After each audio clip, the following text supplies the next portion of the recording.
Hey, pup.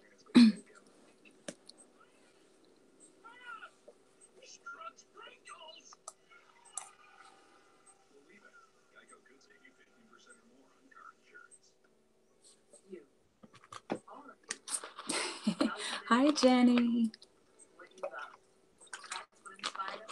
Jenny, you're funny. Funny, funny.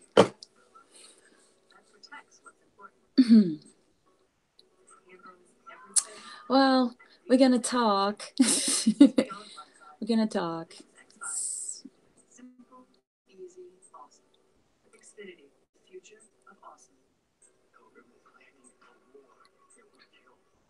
I don't know. Let's go over some things.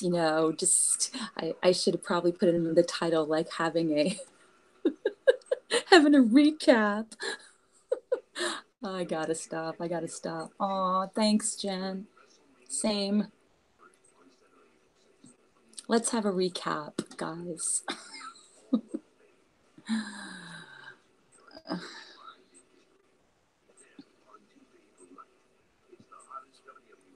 Is it okay that I like my own stuff? Sure it is. Why wouldn't it be? It's still interaction. Is that narcissistic to like your own content? Oh well. Even if it is.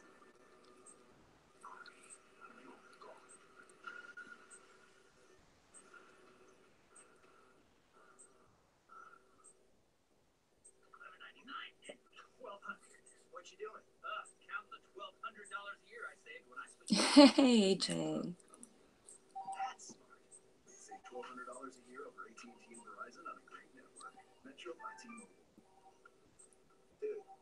Let all y'all come in because I see 14, and of course, there's always 5 people that are actually typing on the side chat, but that's okay. Whew. Ha. How's everyone's weekend and all that stuff? How's everybody doing? I don't ask that enough. How's everybody doing? We all right?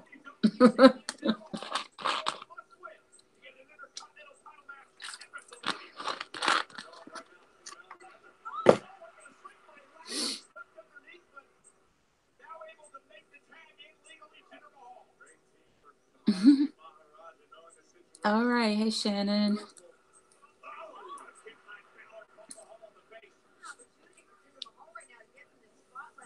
Good. Good. Glad to hear it. Jenny, I've been burning your candles. I think I already went through the one.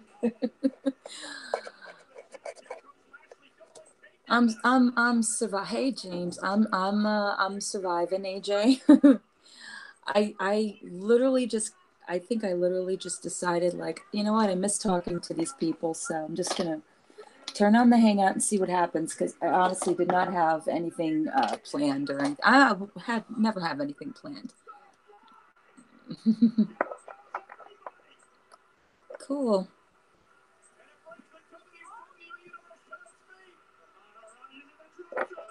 Hey, Nani. Nani, Nani.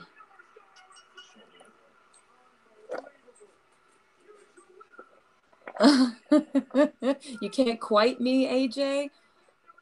I don't think that E was meant to be there.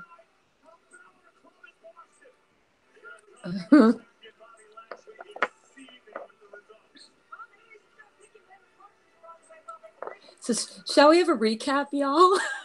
I can't stop saying that and laughing. I'm sorry. There's a little air of sarcasm inside of me today. I can't recap. Let's just recap. I don't know why. Hey, Angie. Hey, Angie.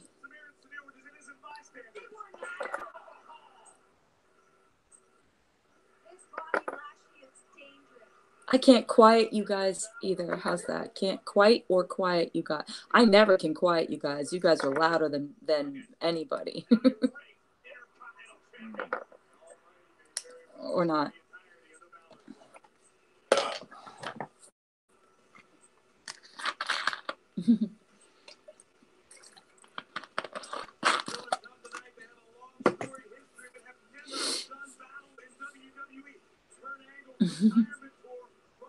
I'll let y'all get your pleasantries out of the way because you guys will say hello to each other for like the next half an hour. Even though you guys like are end up in the same scopes, you talk privately, you probably DM each other all day. So, but I'll let you guys get your hellos. Oh, thanks. Yeah, that was pre-haircut. I didn't really cut much of it. I wanted to put like the really long bangs, but my haircut person didn't want to do that. She's like, you really want to I guess commit. I guess commitment's not for me these days. Ah, James, what I would love to know what is up. Oh, okay. Is that the new thing now, Jenny? Is that the new observation? You're just a white girl hanging with the Latinas. Hi, Leanne.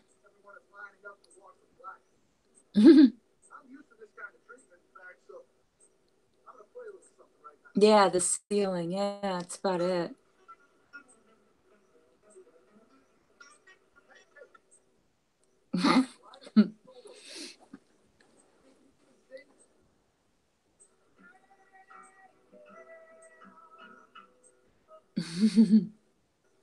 You're all sparkly. It's so funny because it's all blue in here, and then you see James. James is the only one who's purple.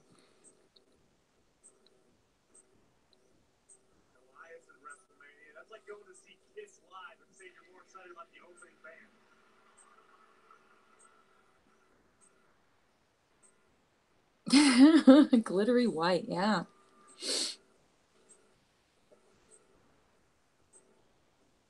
Oh, James, come on now. No.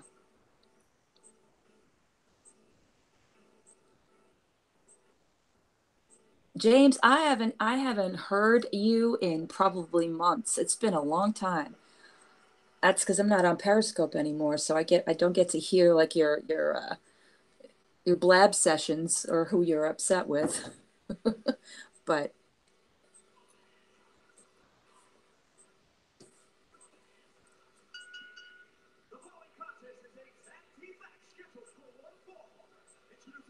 hey, Maria.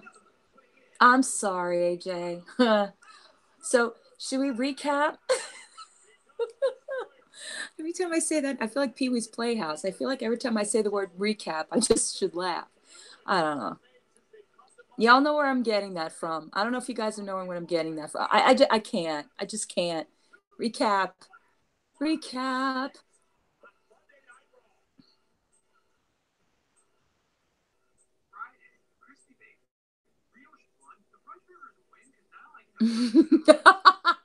Hey, Jay, don't use my hangout as an excuse for that.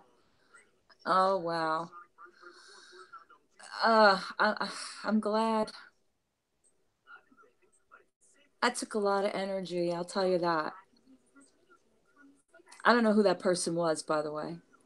That's another side of me I haven't really gotten in touch with in quite a while, but I don't know who that person is. Hmm.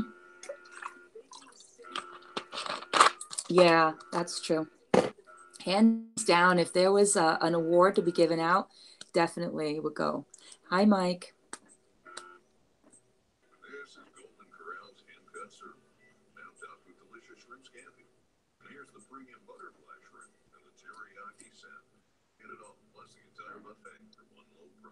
So I was listening to Chandra because I was talking to her a little while ago, a little bit on Instagram, and I was listening to her periscopes and kind of getting a glimpse of what's been happening. I kind of been staying out of the spotlight. Well, I'm never out of the spotlight apparently, because somehow I always get roped in somewhere. Somebody always has an issue or whatever it is.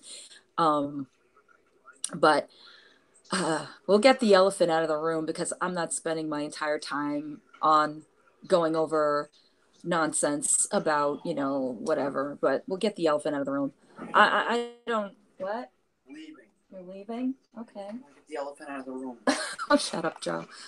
Um, so I jumped on, on that whole thing Mel was doing the other night, figuring because I know there's been many attempts made to, say her piece, what have you.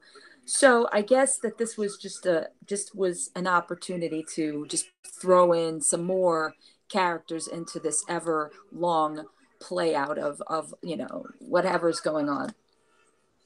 Oh, that's okay. So I guess I'm roped in there because of allowing certain people on my hangouts to speak up when they have an issue, or if I feel that there's an error in the room because of whatever is going down between these people. Now, I've said this before, I'm going to say it again. I have no real quality place here. Okay, I'm not on Lori's side. I'm not on Mel's side. I tend to swing towards Lori's story more because it sounds a bit more believable. But again, I'm not going over this whole nonsense with them. At this point, it's like a broken record and now it's on backwards. I'm just going to say from my end of this whole thing is I did not call anybody, any kind of names. I did not say anything to the contrary of autism. I wish to God people would get off of that. Okay. Um, there's just people really need to stop. Okay. I'm not going to justify myself in this whole argument about who has autism, who doesn't. Okay. It needs to just stop. Like, stop bringing it up. Okay. I support and am an advocate for autism. Okay. As far as that's concerned, my daughter is on the higher end of the spectrum. We have gone through this. I am not even going to go into it because I'm not looking for anybody to, jump on the bandwagon here, but this has got to stop. Okay. And the other thing is stop villainizing everybody because of the fact that you don't have concrete friends here. There are many places to find friends if you do it the right way. Okay. And nobody is talking about you without it getting brought up a zillion times everywhere else. If it's not here, then it's over on some other community, or it's to, people you don't like, or whoever's going to validate you for that moment. And you know what? That's all fine and good. Just leave my name out of it because I have nothing to do with this whole argument. I defended, I listened and heard everybody's part of it, and I defended for a little bit because I felt bad. But at this juncture, I don't really have a care in the world about it. I'm a person that picks up on people's sadness and difficulties and struggles. But this one, I can't pinpoint, and I'm not about to. It's not my job to. I just wish that people would stop looking for scapegoats for the reason why they carry on with the same thing. Okay, just, and that's I have my own issue with friendships. Okay, you guys have seen it here. I have my own issues that I have to accept the way it is, and it's kind of really difficult to keep hearing the same broken record over and over again about something that has started out on a lie and it still continues to be. See, that didn't happen over here. And when I'm talking about something, that doesn't give you carte blanche to say, well, that person gets support. Why can't I get support? Because we're two separate people. We're two separate people. And I'm not looking for empathy and I'm not looking for people to feel sorry for me. I'm not. I appreciate everybody's support. I appreciate when people leave comments. You have no idea how much I appreciate that. It helps. It does. I know, James. Um, but at the same time, I'm gonna have to figure out my issues, whatever they are. You know what I'm saying? So I'm not gonna sit here and look for scapegoats. And I don't like being lumped in with people that do. Okay, you find an opportunity, you speak on your behalf, you make a whole script about it, you sit there and you read it, and now you're just including people that have no place in there, none whatsoever. This does not include this, whatever you want to think it is. Okay, and as far as my last hangout, and I figured this was going to happen. So again, I took it down immediately because I had a feeling it was going to happen. And you know what? Everybody else is pretty good about it. Everybody pretty much knows that I work best when I'm working in humor. Yeah, I know, Leanne. I've been feeling like crap for the longest time. So if I get a moment where I can release that, that for me is helpful. And I know that you guys enjoy that. I know that's what you guys come here for. And that's the kind of thing that I miss doing, is having fun, is being able to be, different aspects of myself, and yeah, did I go a little too far with it? If anybody felt that way, then I do apologize for that. This is not, some place where I decided to do that because I was exposing people, or making fun of. I was doing what Barbie does, what Chandra does, what we all parody, and that's all I was doing. Did I know it was going to get me into some sort of an issue? Yeah, but if you know who I am by now, you know that I mean no ill will toward it, or that I'm not looking to hurt anybody. Hey, Blair, you're lost. He's lost.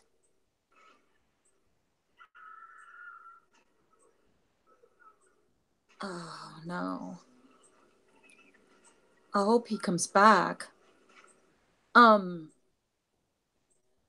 yeah, no, I know, but that's what I'm saying. Like, I had a feeling somebody's going to find issue with that. Oh no. I'm sure he'll come back. They usually do. So I'm not spending time on this. I was over there. I heard what was said, and I'm like shaking my head at the whole thing. Whatever people are going to do to deal with their issues, that's what they do. Why wouldn't he come back though? I don't understand why he wouldn't come back. I would think that he would be scared and freaked out, but maybe if you kind of put food out by your door or something, he's going to get hungry at some point.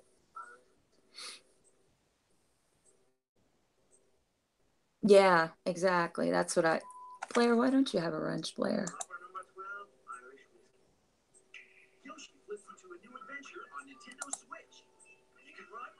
Okay, there you go, Blair. My VP, or my Prez, has to have a wrench.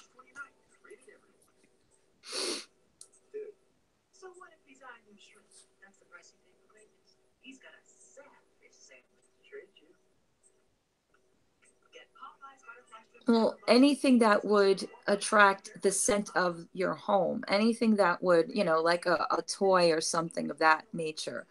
I mean, if you don't want to put food out, my cat used to do that. She was always curious about going outside, and sometimes she'd be out there for longer than a little bit, and we put the food down at the bottom, away from the house, but she would always end up coming back. Yeah, there you go. Thanks, Blair. Listen, I'm no stranger to being wrong. I'm just saying that there was no ill will meant toward anybody. There was no looking to make fun of anybody's disability, anybody's, you know what I'm saying? I don't know why everything needs to have a disclaimer attached to it these days.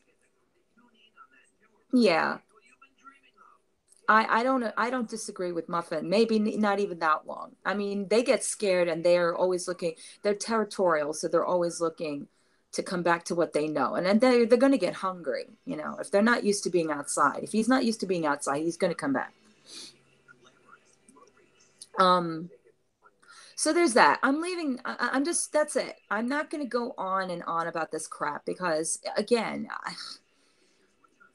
there's just too many opportunities for people to prey on other people's weaknesses or other people's choices of dealing with things or other people's personalities.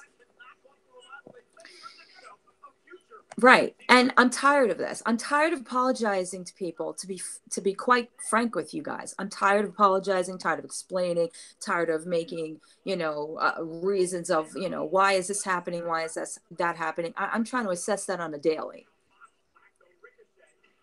Yeah, I agree with Muffin. So there's that. There's that. Yeah, I know.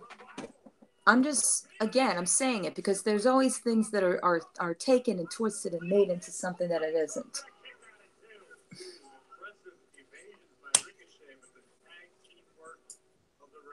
Yeah. Yeah, exactly. Exactly. I've had so many cats that have done that. The infamous one is when I was young and I lived in the Bronx, and my mom's cat, who was, by the way, probably one of the most nastiest cats ever. This cat left more scars on me than anything else, but he got out one time in the summer. It was really, really hot, and my mother was flipping out because this was an apartment building. This cat somehow found his way out, and it was gone for like 2 weeks. And one night we're looking out the window and we hear like this distinct little meow, and my mom was like, wait, wait, wait, wait, wait, what is that, what is that? And sure enough, it was on the roof, 5 stories up. We heard him, had to go all the way to the roof to get this cat. It's like, I don't know, they find their, you know what I'm saying, when they're hungry enough or they're done exploring, they come back.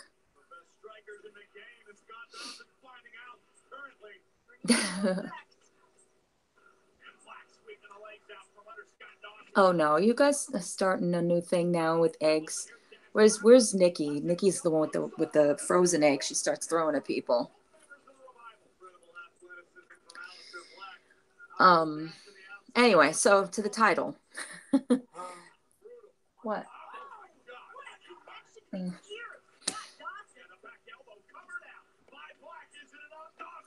The title is basically my own. Um, Trees, yes, Leanne. I miss her. I haven't talked to her in a while. I miss her. If she hears this, show up.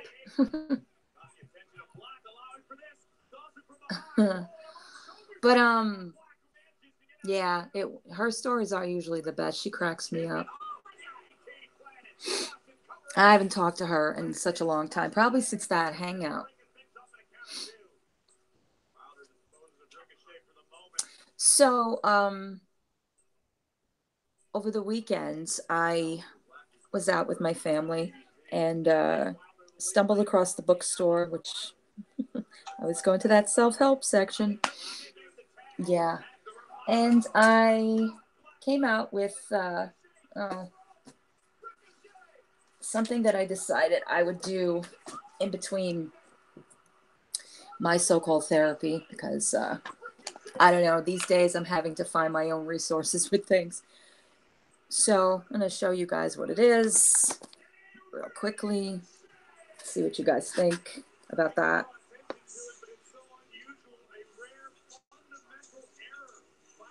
All right, there's that.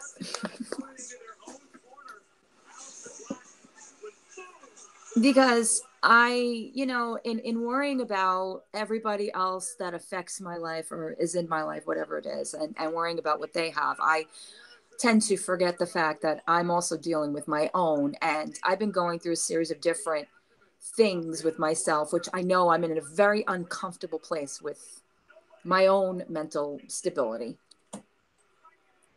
Um, One of it is I can't seem to feel comfortable like in my own skin for very long. without getting some sort of like anxiety, feeling like, ugh, don't be around me. I'm not comfortable in my own skin. Don't be around me. That kind of thing. The other thing is change.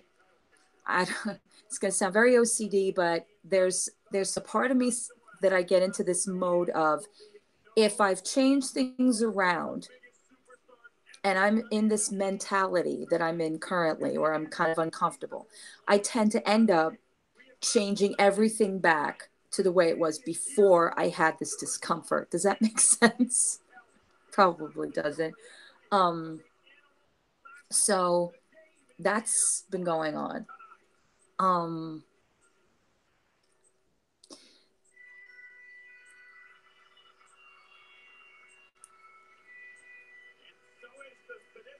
And then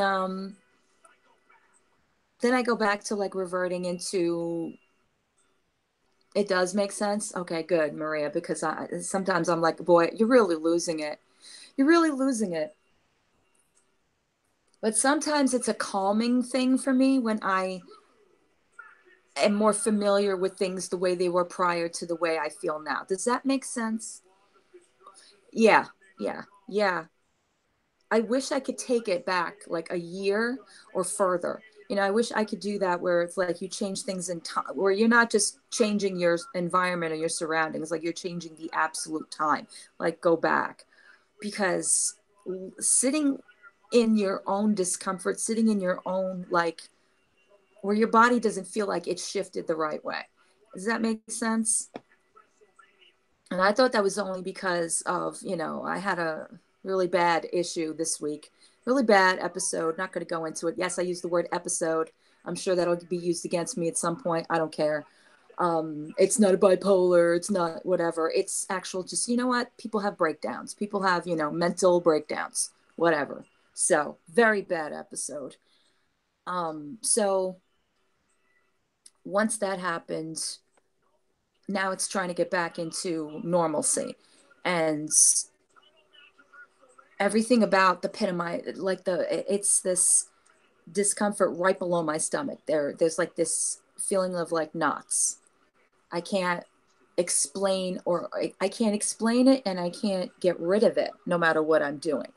I went back to the gym this weekend. That was actually really good because that made my body feel better. But again, still going along the same lines of my mind and the connection between feeling peaceful and feeling anxiety. I'm in the middle. So that's why I picked up the book, because lo and behold, therapy is good. But I'll tell you something, when you sit and talk to my therapist, it feels like, so you tell me what's going on with you this week. And for me, it's a repetitive cycle that I'm getting tired of it. I'm getting tired of repeating myself. So I'm trying to work, you know, do the work, not just sit there and talk about the same thing over and over again and have the questions being asked of me of why I'm putting up with this. What do I think I can do about it? Because that's not helping. That's not helping. So I plan to, you know, I mean, the last time this happened, I was told basically either go on medication or I can't work with you anymore, which I'm not going to be bullied into that either. Not going to be bullied into that. But I'm looking to do actual work. And that's where I guess I'm doing it on my own now, because I just feel like everywhere I turn, I'm hitting a brick wall, you know. Maria, I don't practice it, but I was raised Catholic. I do still believe, I do still internally. I don't, you know what I'm saying? I don't like do the whole church thing and all that stuff. I guess as I get older and more susceptible to just the way things have changed, and, you know, my own life and stuff like that, I've become less and less connected to feeling anything that has to do with religion. So I kind of stay away from it. Yeah. Well,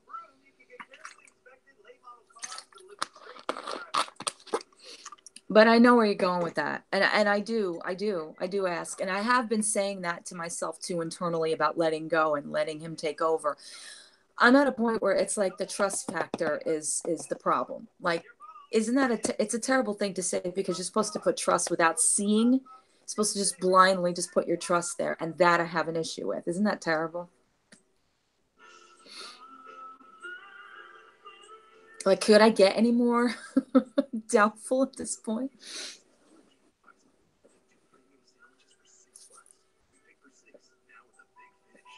But anyway, I guess where I'm at is I'm trying to accept the discomfort and deal with it because trying to run from it, trying to hide from it, trying to cover it up is not helping. That's not helping. Oh, okay.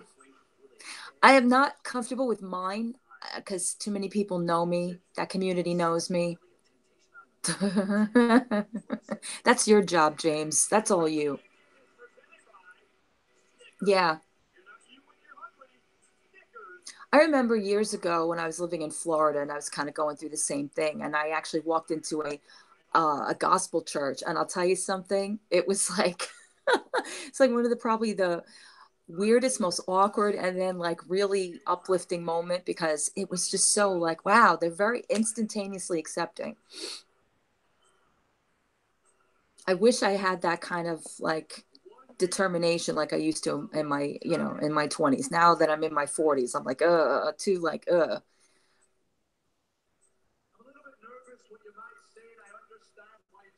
yeah. No, James, that's all you. That is all you. Oh, yeah. I can't even do it because I'll kill my voice.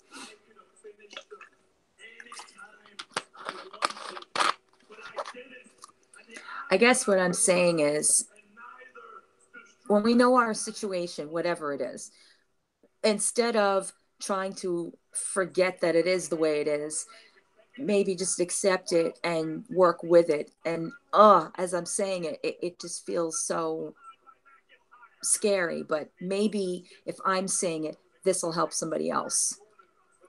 You know?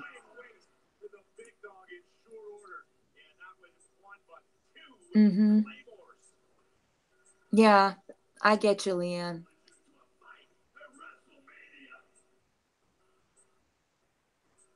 I get you. I'm obviously missing something because I'm not getting either. Neither. Not what I need nor what I want. It's sort of just sticking in limbo, you know?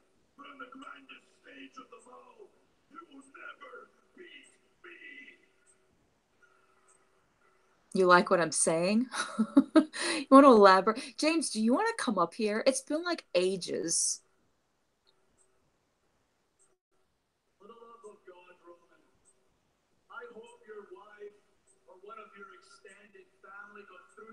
Mm-hmm. Yeah. Yeah. Is that a question or yeah?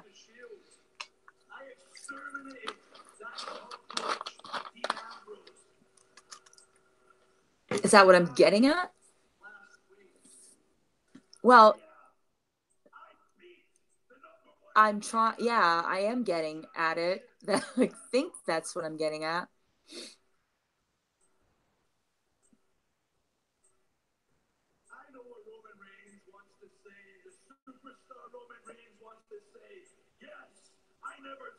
If I'm losing anybody with this whole thing, let me know. I listen.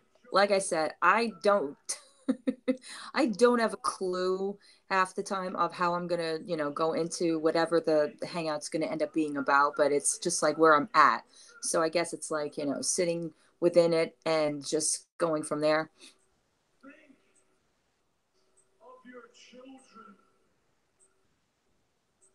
Yeah,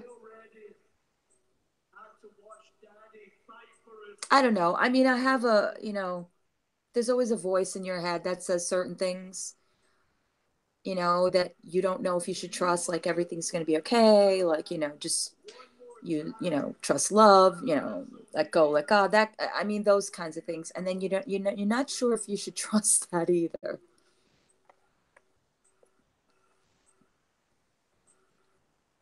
You know what I'm saying? Oh, okay. Yeah. I don't know about all that. I don't know about all of that.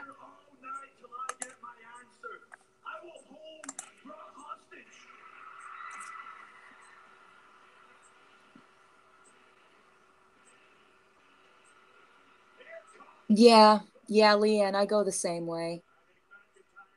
But my gut usually is my gut usually is right, but these days, I don't know.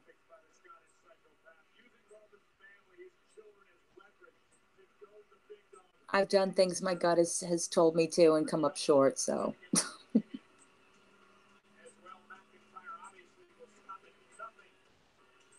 but anyone that wants to, come up and elaborate on their on this point, that'd be cool.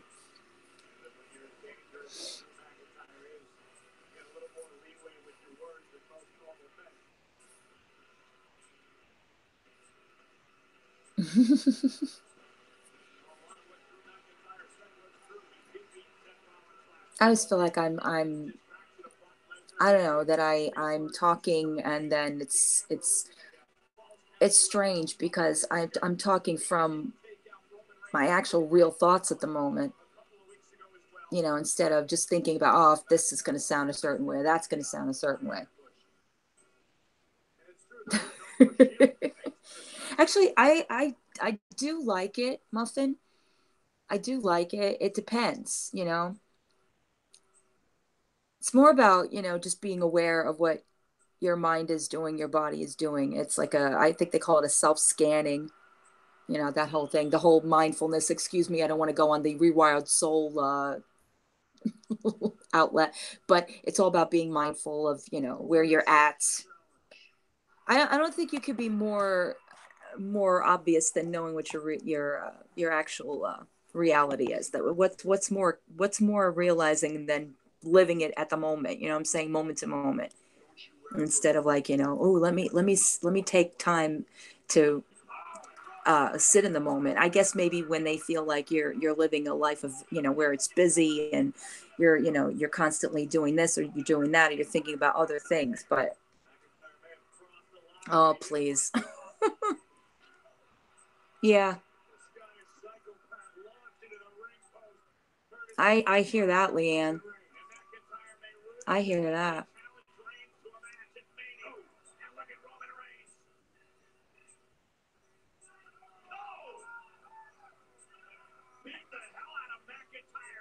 Yeah, yeah, yeah, yeah.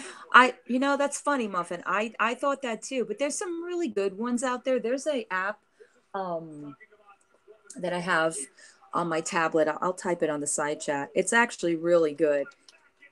Um, and it gives you the step by step, and it gives you like specific types of meditation, like for whatever is your ailments, whether you're dealing with like, an argument or work stress or family stress, whatever. It's very like meticulous. And she has a very nice way of talking you through it. And there's, the music in the background. It's not that like, oh God, it's saying this, but that SNL, that SNL skit, that and now deep thoughts, which I crack up at that because I found it funny, but yeah, Leah, and I get it too because it's like you can't take it seriously. But this one is pretty good.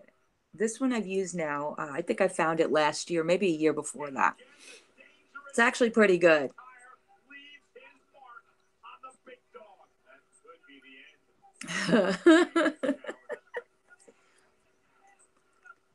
But I actually did something I don't normally do. I did it at the gym at the end of my workout. I just like put out a mat and I just sat down there and started to stretch, and all of a sudden I was just sitting there. I was like, geez, am I actually meditating? Is that what I'm doing? What am I doing? But it actually was pretty good.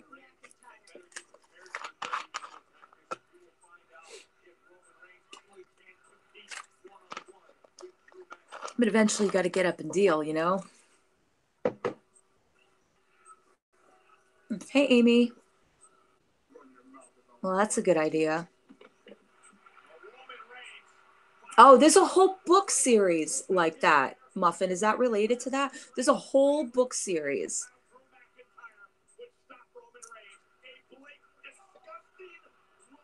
But I've never seen it. But that would be a Muffin. You've got a wrench. You could put the what do you call it? What do you call it? Link on the side. Yeah, me too, Nani. I'll tell you that when we went to Rhode Island so much last summer because I was all about let's get out of here. That was the place that did it for me. We kept going to this one beach where there was rocks and just birds and you could sit out there and I was like, you can just leave me here. Mm-hmm.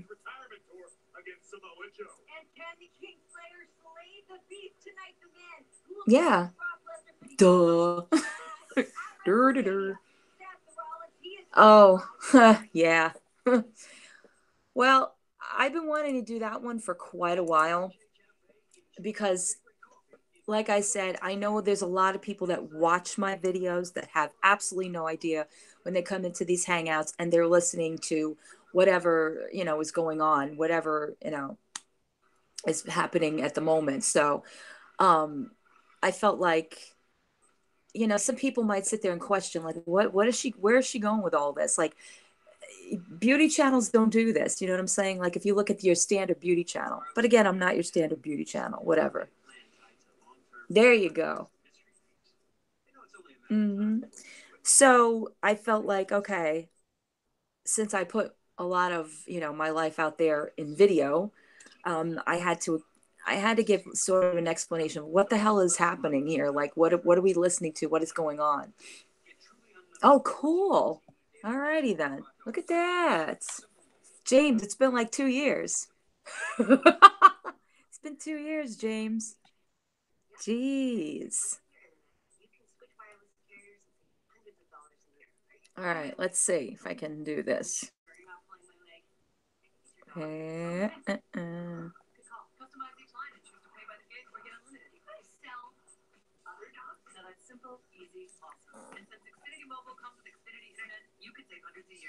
Yeah, Leanne, that's what I worry about. I know. Oh, I have not, but that's I'm sure someone has. You guys, I have not actually. It's been a couple of days since I talked to her. Are you guys on the side chat aware of anything? All right, let me get you the link there, James, because I'm terrible at this whole thing now that I can't do the call it Twitter. I don't do the Twitter, and happier for it. All right, let me see. Let me see. Let me see. Let me see. Let me see. Oh, wait. Nope.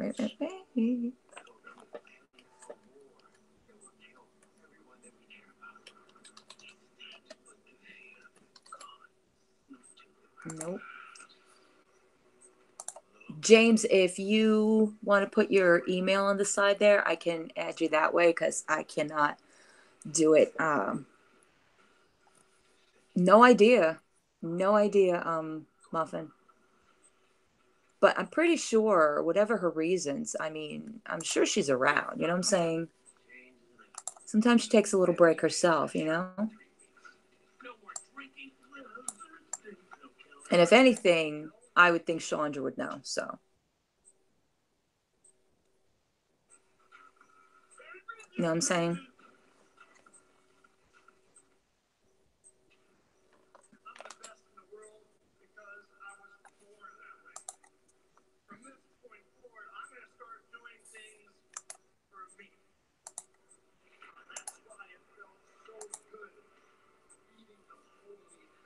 Right. I agree.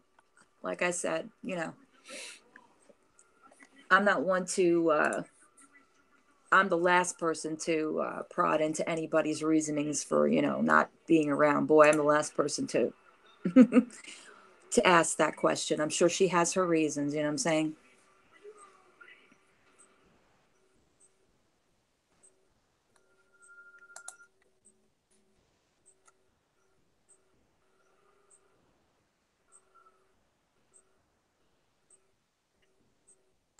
Yeah, James, if you want to put your email on the side, I can do it that way because I can't for some reason copy the link. I don't know what this is every time I try to do this.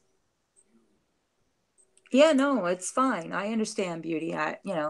Like I said, I did talk to her a few days ago, but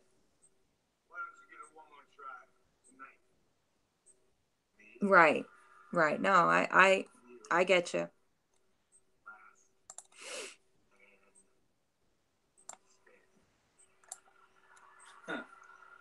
No, I don't know. Yeah, I'm going to through Google, but I need your email, James. Like I said, unless somebody wants to throw the link on the side chat.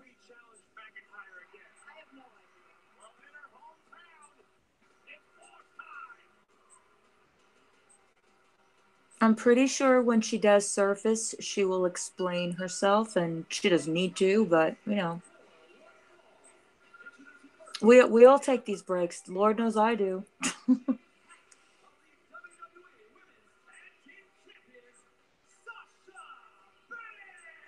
What's inside chat? What's inside chat? Did you put it up and I missed it?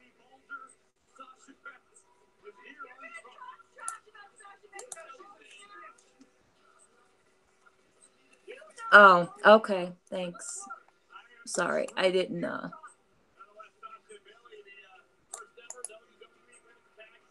didn't see that. Okay, got it. Appreciate that. All right, there we go. There's your invite, sir.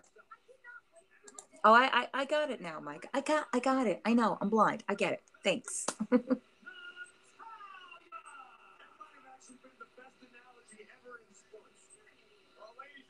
That's got it.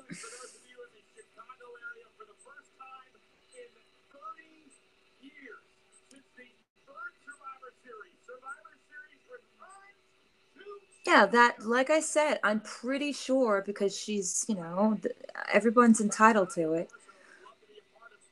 Uh, yeah, yeah. Wherever the invite would show up. Yes, it would go to your email, obviously. I'm sure she will explain or what have you.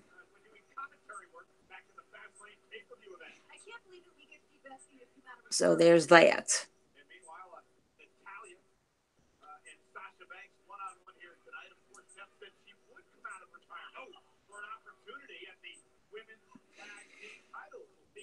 So while we're waiting for James, anyone else feel like they want to come on up and talk about any of this stuff?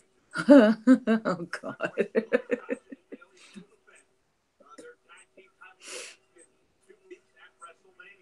Leanne, I have to get you up here at some point, Leanne.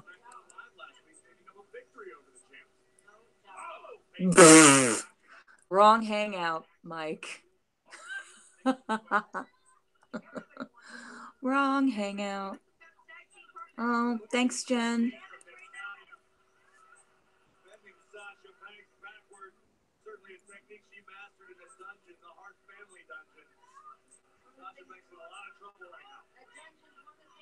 Oh, there you go. There's the answer. I I'm not.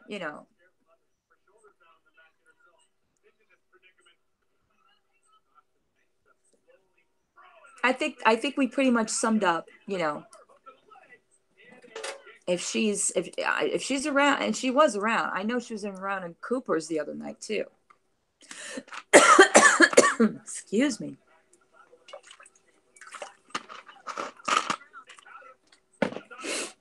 So you got to be careful around here who you ask for, because everybody's radar is going to go up. You know what I'm saying?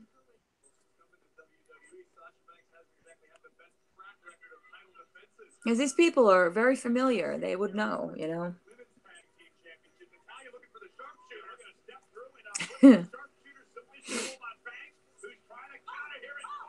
And Mike would know about being blocked, wouldn't you, Mike?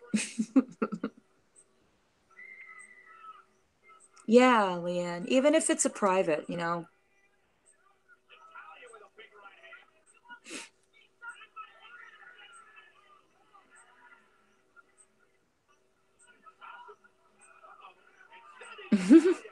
Yes, you would. Well, not here. I don't block you here. I just time you out. Ooh, sick burn.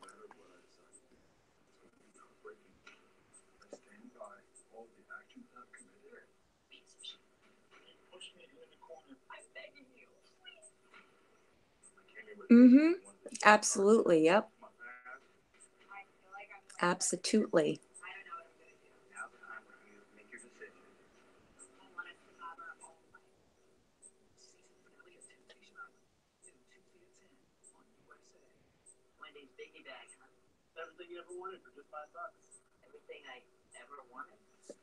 Yeah. So I don't know. We're waiting on James.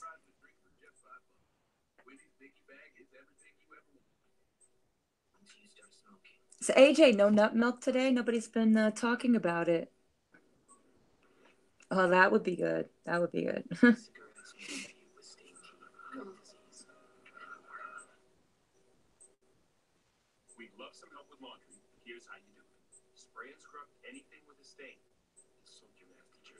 Oh, wow. Cool.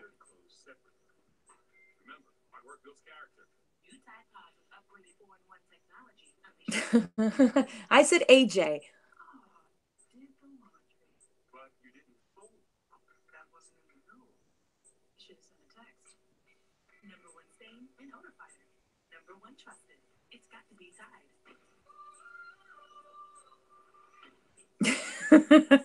If you say so, Muffin, I'll take your word for it. I'll take your word for it. I will, on your word.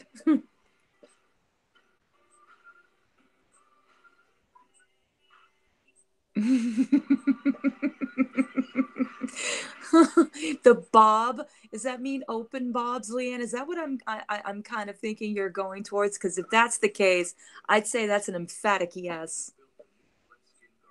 But that would mean he would have to be going after pregnant women. Ew, he didn't just say that word. Oh, he didn't just say that word. Nope. What about Bob is more like it, Muffin?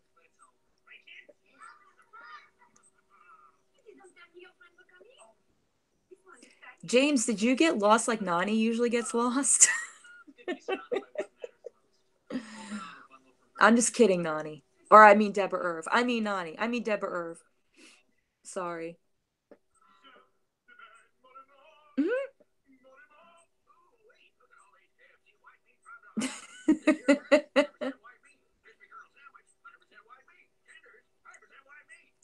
Yeah. Na na na na na na na na na. See, that's when Nani pops up, is when I talk about her getting lost. Oh man, Mike, this isn't the place for you if that's what you're looking for. I'm sure there's some other freaky deaky places you can go for that, but this ain't the place.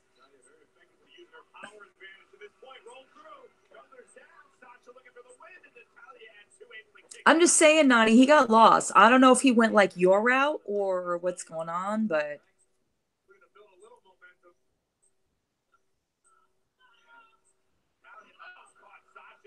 just saying.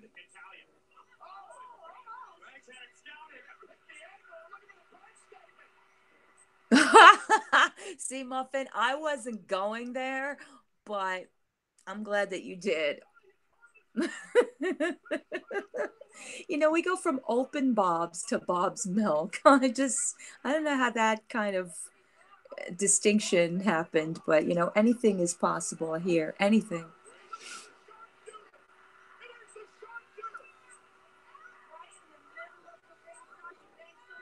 Because you're the only person I know that gets lost. Oh, ew, AJ. Mm-mm. AJ. Nope. Nope.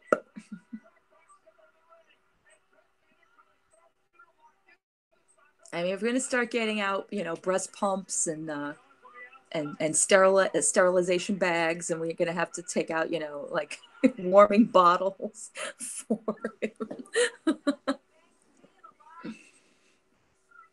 Jill, why? Oh. Uh-oh, why? What happened with Jill? Do I even want to know? What did Barbie do to her now?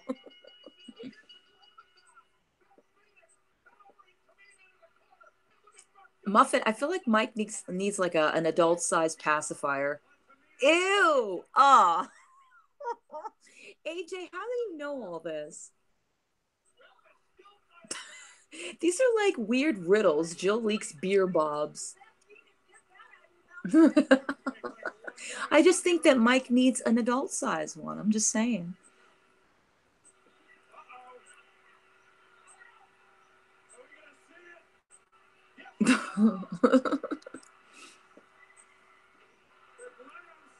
Okay, AJ, I'll take your word for it. If you say so. So you heard that. AJ is a Bob's expert. A Bob's. Ew. Don't you mean a Bob spurt? See, this is going to go all sorts of like just in the wrong direction.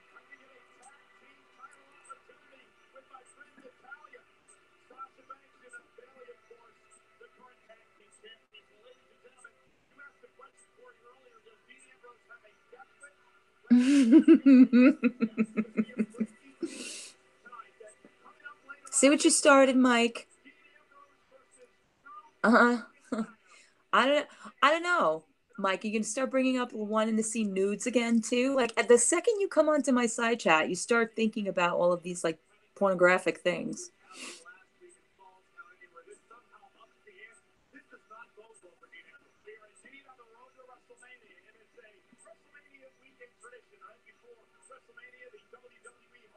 I don't know, Nani. It just started with Mike. Mike opened Bob's, milk. He was asking about that, and it's kind of just gone on here. Yeah, so you all have wrenches. You can time him out. Oh, I don't know. I don't know whose scope you're talking about. Like, remember, I'm not up on that.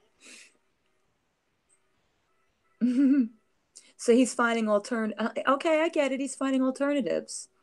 He's going the vegan way. Actually, nuts are vegan, but anyway. Why did we get to this topic? I don't even know what we're talking about anymore. Now I don't know what you're talking about. Why am I not surprised? See what I mean? Mike comes around and right away we're talking about that.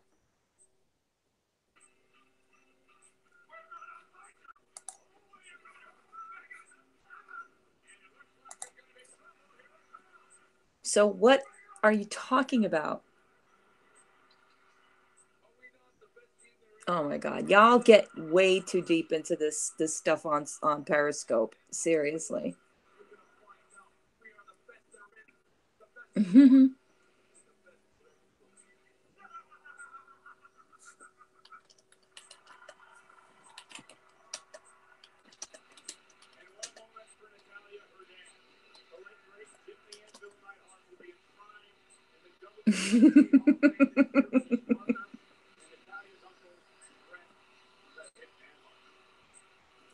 Pup, what happened to you?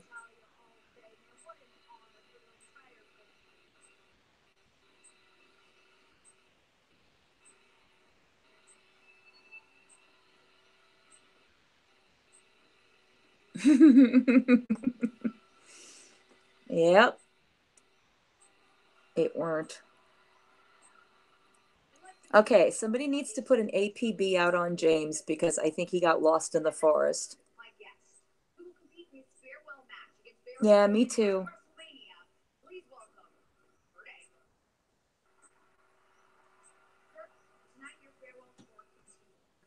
You're locked in your room. I'm not even going to ask. I don't think I want to know.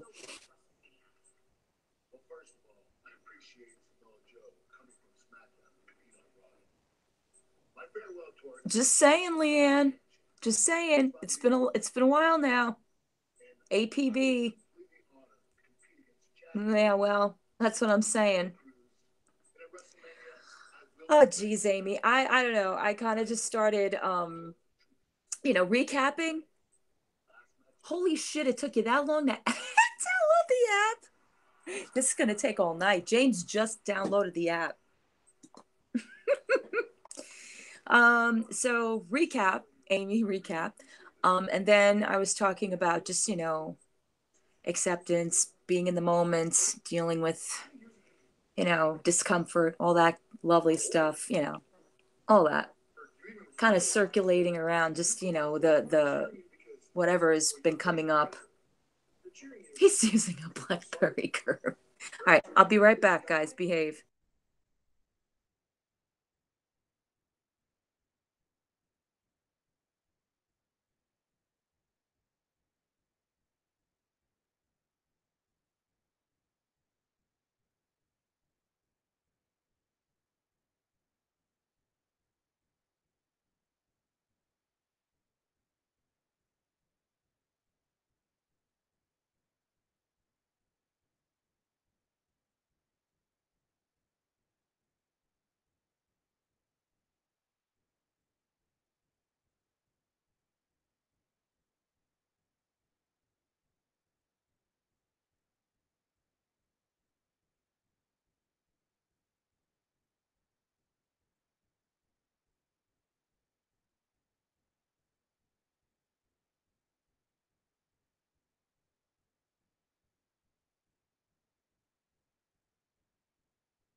Okay, I'm back.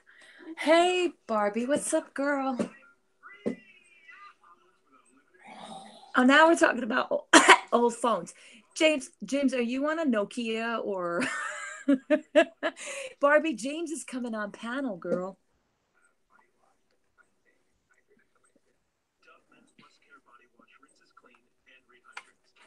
I had the chocolate. I loved the chocolate.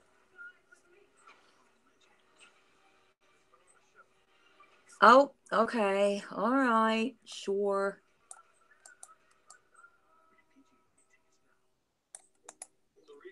Here we go. All right.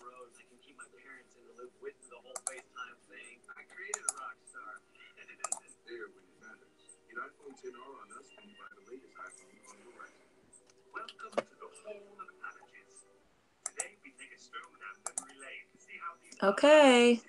Sent it.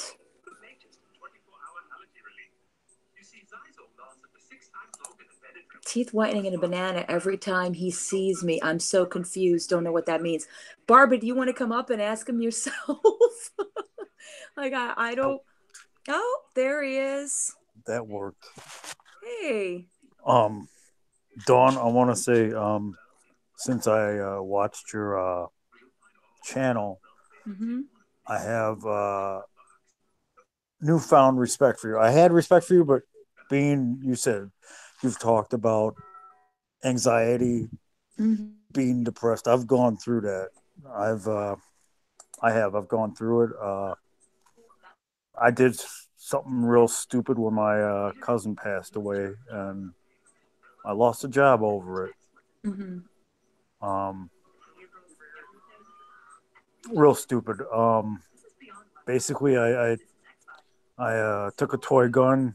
I bought a toy gun at Walmart. Bought some spray paint and spray painted it and went to my work and hit the silent alarm for the cops to show up. And Oh. my savings grace was my manager was there working on the water heater Mm-hmm. and brought me to the back room and there was a door. The cops came through. He tried taking my gun away and I pointed it at them. Well, my manager was sitting there in front of them, jumping in front of them. It's a toy, it's a toy. And he threw my gun in the corner. And when they opened the door, I got the biggest beat down ever. Had my Oh. head had my head bumped twice on the cement floor with the SWAT team. So When was this?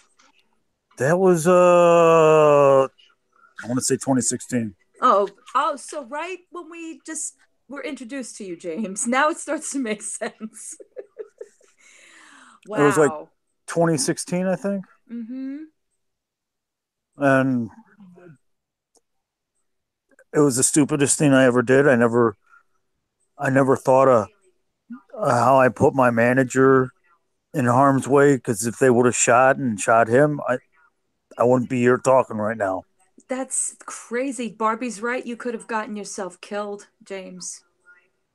I wasn't thinking about him, my Yeah. manager. I put him at risk, and I was in the psych ward for a whole week. Mm-hmm. Um, I'm lucky I didn't get felony charges on me. Yeah.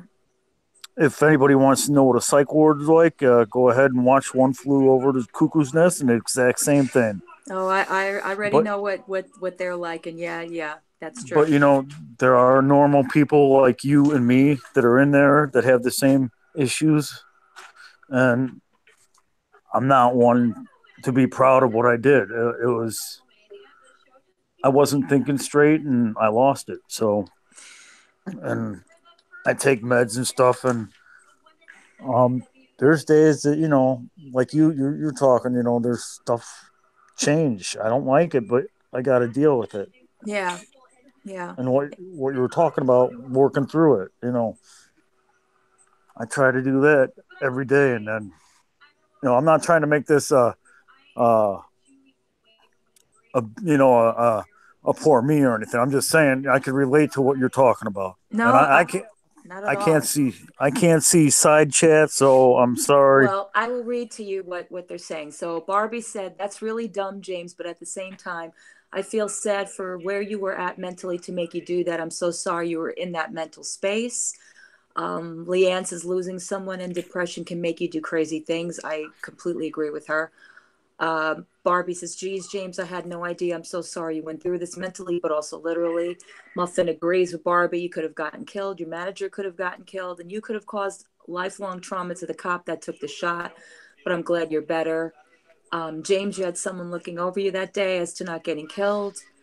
Barbie says, "I feel so relieved no one got shot and your manager diffused the situation." I mean, talk about some things that happen for a complete and utter reason. You know what I'm saying? Even in something as crazy, I don't even want to call it crazy, but like you had a break. You know what I'm saying, James? Something caused you to break, and you put yourself and that's the thing is that you don't even think about the harm, never mind the harm you could cause to other people. It's the fact that you're using yourself as the target at that point, because at that point that's where you're at. You feel like I don't care anymore. Am I accurate in saying that? Yeah, Yeah, yeah, because I yeah. I was working at a gas station or a truck stop, and Hmm. I left the keys in the car. I wasn't coming back, but Yeah, so that was already in your mind. You already yeah, had that. Yeah, so this could have been a completely different turn. You know what I'm saying? Could a completely different turnaround. And instead you found us and we found you, and I'm actually great. Not the way it began, but you and I a couple of years ago had a discussion about this stuff, not what you're telling us now, but you know even underneath all those layers of just stuff that you were doing on Periscope and all that stuff, like I finally got to the root of you, and it was like that's the James that I relate to, and I appreciate that you told that, because that's not an easy thing to do. Believe me, it's not an easy thing to do. it was hard to tell you guys, and somebody might use it against me. Well, you know what? No. It is what it is. Somebody if somebody wants to use it against me on Periscope, go right ahead. Nah. You know what? It's like this. I lost some of my hearing at a concert. I Mm-hmm. go and put earplugs in, and they call me a pussy. Okay, you go do it. You go do it. You Yeah. see what you go do it. See what happens. That's just people being, that's just people being obviously stupid because they don't know what else to say or how to react to a situation. That's what people do when they don't understand how to react to a person. They say stupid things. They say ignorant things. And We have enough people in this community that do it all the time, James. You should be used to with it. with that situation that I went in that I had, Hmm. um, I lost people that I talked to and I considered friends Yeah. that were coworkers, and they don't talk to me anymore. Yeah, Right. it is what it is, and hey, they aren't in my shoes. They don't know. They aren't walking my shoes. I'm not walking your shoes. I'm not walking in anybody's shoes on this app or on Periscope. And pretty much on Periscope, that's just an act. No, I know. I know. But if not Even for if I'm that, even if I'm a little, you know, peeled with somebody on there. I mean, most of the time it's an act. I know. If not for that act, we never would have gotten to be as entertained as we've been. Well, I know I've been. Maybe not in the very beginning when I was the culprit of the attack, but um, Man, you know, take it on you and Tana, or you and Tanya. Tanya. Sorry, taking on you and Tanya. Or Hmm. okay, hold on. I'm gonna go with what was it? Oh God, what was it? Prison Break, little Prison Right. Break term. Teabag. No offense, no offense. Hey, no, no. Oh. There's a teabag in Prison Break. Right, There, right, there, right, there right, was right. but no, Tanya. You two were, oh my God, man, that was like a tennis ball between you two. Yeah, yeah, Smacked back and forth. Everybody was getting a yeah, turn. Everybody was getting a turn off me. yeah. I was more like a doorknob. I mean, Lori Green even got a turn off me. Yes, But yes. I really think I might have, and I might have abused Nick Snyder a little too much because he really don't talk to me that much. I don't know Yeah. if he hates me. I still adore the guy. If I Well, went gay, he'd be the first one I went after. see, Other than other this than is Joe Simon.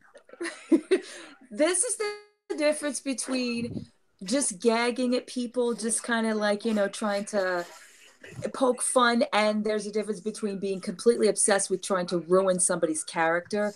And we know that he knows that too. I'm pretty sure that you never meant any real harm toward him, No, and that you were just being funny. I don't think Nick ever took you, not saying he didn't take you serious like a person, but I'm saying, like, I think he enjoyed the kind of the banter that you had. So I don't think it was like a personal thing, unlike some people who like to make, complete attacks and make everything about it and then say that they never did that. You know what I'm saying? It's like, this is the difference. There's differences. but you got to admit, everybody watching probably enjoyed all the freaking drama. Of course they did. Of course they did. Are you kidding? Are you kidding? I mean, And one of these go ahead. days, I'm gonna go on tour, and I'm gonna have a notebook with me, and I want to meet people. All right, I'm telling you that Yeah. right now. All of you out there, I'm telling you that right now. Uh-oh, he's coming to a Whether town near you. and it's probably going to start locally out here by me. There's a guy out here Hmm. by me by the name of Fatty McGee. His name's Mike, and he's on Periscope. I don't know if he Hmm. comes on here, but he's local to me. And then Elvis is local to me. I want to go meet Oh, good that guy. luck. Good luck. He calls you the third of the Mexican mafia. Oh my Yes, God, yes, Lori. 1/3 of the Mexican mafia. That's Barbie. Oh That's my God. Yeah. Barbie Pina, OC Red, and Diana. Oofa.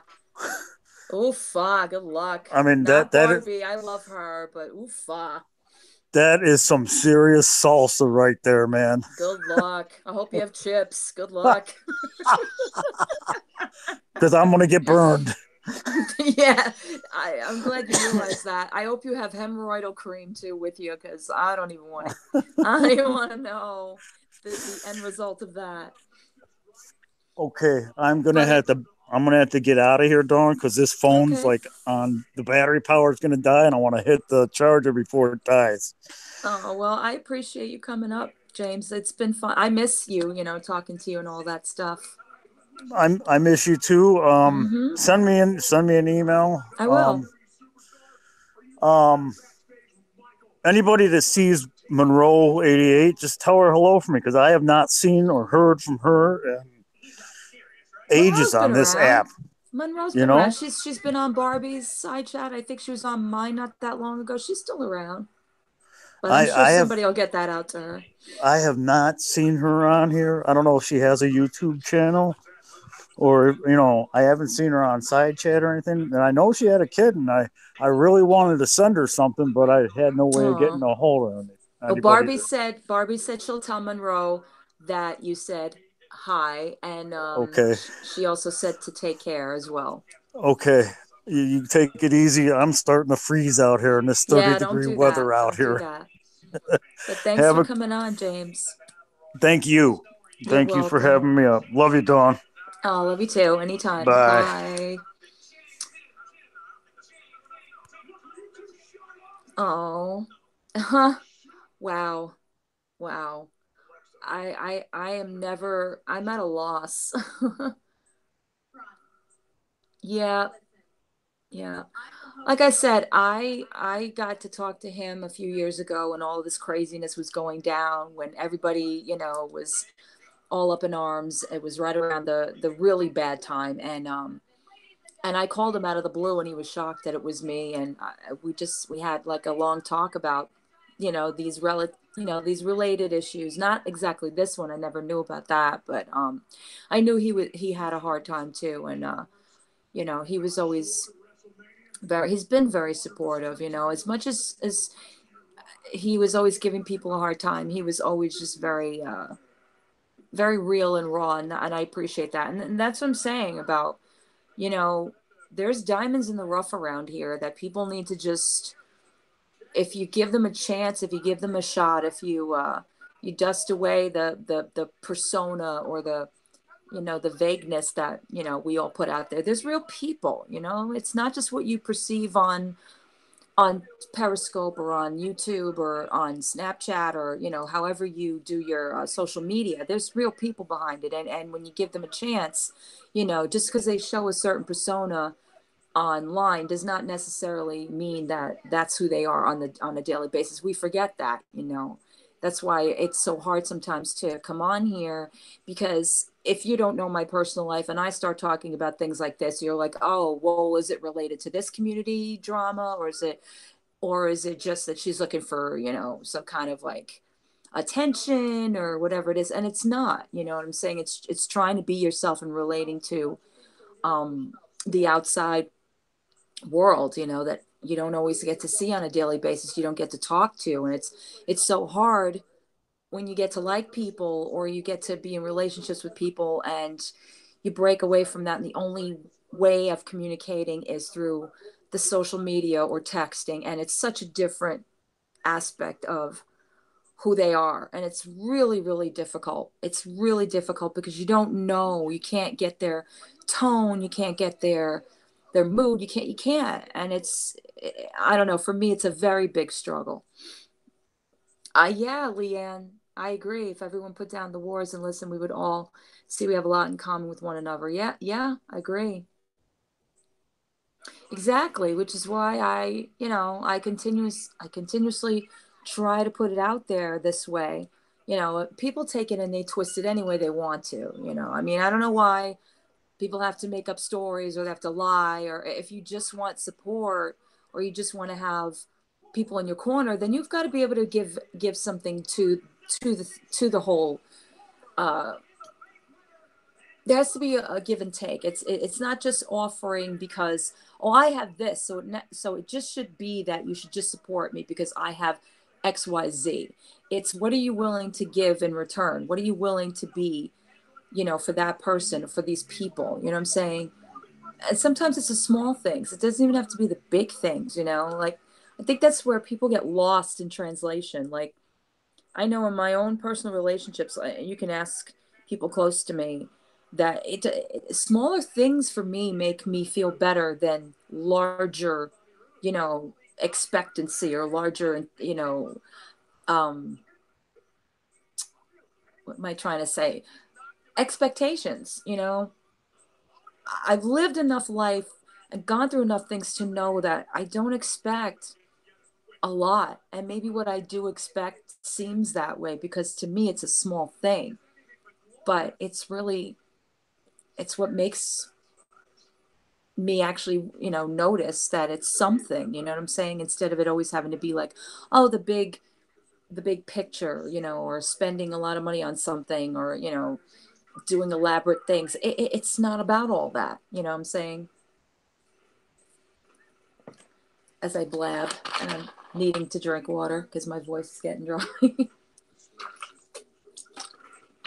But that really was great, and he was only up here for 10 minutes, and I don't know, I feel like I learned something, and I'm glad that people are able to relate to me, that would give them the feeling that they would want to share something like that is where I'm going with that.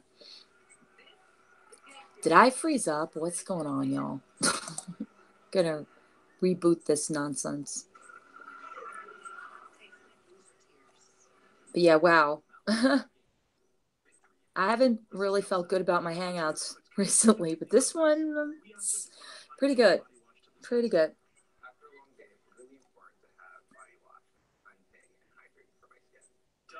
And he was talking about, something that I remember about his cousin's um, death, I believe, and I did not know. But see, this is what we're saying about being in that mind frame, and doing some stupid things. And Lord, don't I know? Thanks, Barbie. Boy, I appreciate it. I really do. That's not an easy thing to say. It's not easy to tell other people about the things that you've done, in a mind frame that you didn't understand at the time what was happening to you. That's what I try to put out there is like I get it. I get it. I just recently I did the same damn thing. Maybe not to, where I was putting anybody else in danger, but I was putting myself in enough danger, and anybody else that was in that room. But that's a place I don't like to go. Well, yeah. Yeah, that's why when I was telling you guys, not to beat a dead horse here, but I was telling you guys about struggling, and I was talking about emotions and things like that. That's where I was trying to gain some perspective, where it ended up turning into like what it turned into.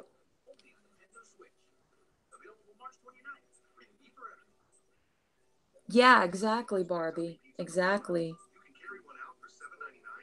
We can all sit here and we joke and we give each other a hard time, and we all have complaints about how other people are acting or reacting. And this is what I'm saying. It's like it's not that difficult. That's why when a person says, "Oh, like you don't share or you're not willing to put up anything personal to people," that's not true at all. It's very simple. Look at that small little exchange. That's exactly the kind of person I am. That's exactly how I try to map things out here, is that I want people to feel comfortable enough to talk about stuff like that, even when it's difficult. Yeah. Yeah, I agree, Barbie. I agree.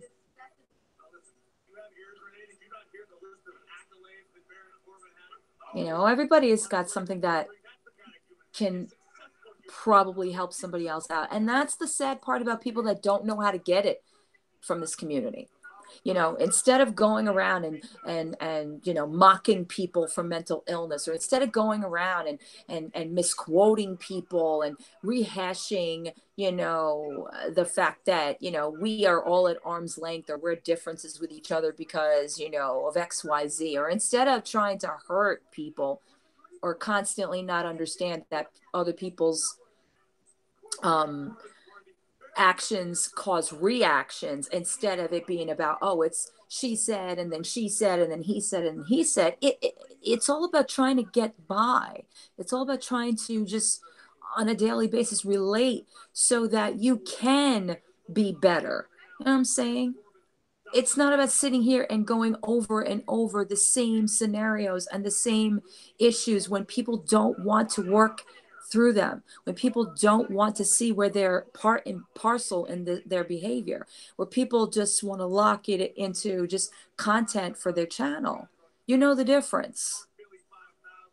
Thank you, Leanne. I appreciate that. I don't know. I try. When all's said and done and I fail in thinking I'm not good at anything, that's the one thing that I feel I hope I do, you know? That maybe sometimes I go through what I go through for this kind of a reason. I don't know. I don't know. But all I know is that if it impacted you guys in a very positive way, where you actually sat and you're thinking and your own feelings and you're relating and you're like, wow, I really want to show somebody support and love, then that's what it's about. You know, that's what it's about, without being all kumbaya, but you know what I'm saying.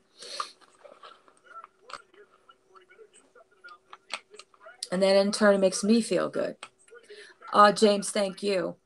Thank you. You know, anytime you want to come here, you are more than welcome. That's cool. And stick around if you want to stick around. But I really appreciate you telling that story, because that was, you got a lot of people really, really thinking up here. Yeah. Right. Yep. Yep, Leanne, it does. See, it's all tying in. It's all tying in.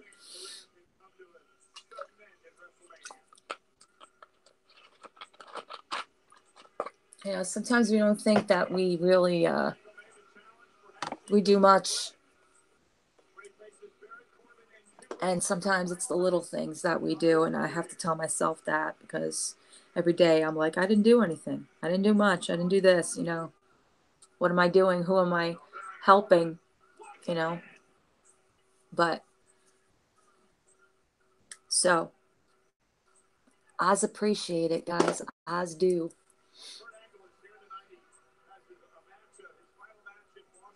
I mean, even AJ's quiet, and AJ's never quiet. AJ is usually, you know, 3/4 into nut milk at this point, and AJ's quiet.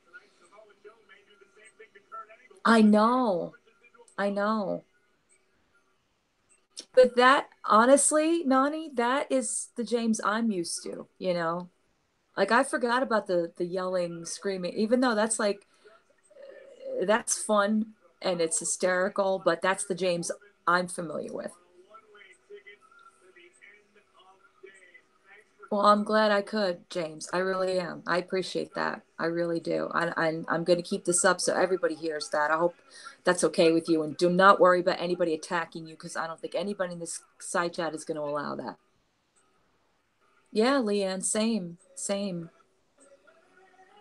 And if I can get that a little bit each day, a little more strength, you know, to just accept what's what right for right now, that's yeah. See, Barbie, like I said, if we weren't also guarded, you know, and I understand why, because I have the same issue. I'm guarded too. You know, I feel like I get a certain place, and then I feel like I got to pull back, and because I don't know somebody's going to hurt me with it at some point, you know, because it's been done before, and it's regurgitated, and it gets, you know, spun around differently, and then other people use it for their amusement or their content or their use of just, well, I have reason to do this because this person in the past said this, you know what I'm saying? So I have that guard too.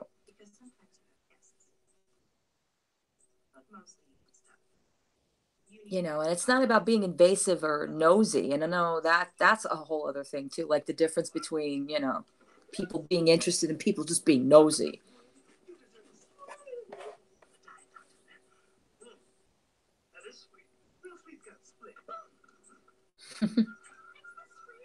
And it's nice to see Barbie softened up too, every now and again.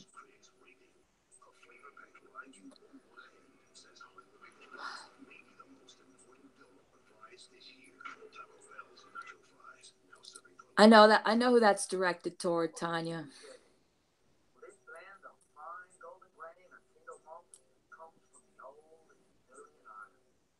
It is hard to come off of something so intense when you know somebody else has seen a side that they're not used to. Yeah.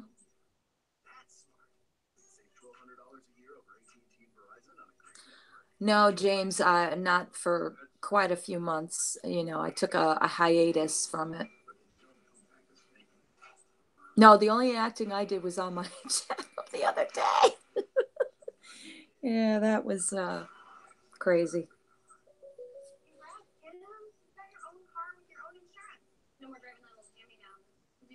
No, I know, Barbie. I know, I know. But I know sometimes you get uncomfortable with stuff like this, you know, and it's nice to see that you open up to it too. I know, Tanya. I know. I know, but you got to understand on the opposite side of it. Ooh, okay. You got it, girl. Barbie, you should come up here, girl.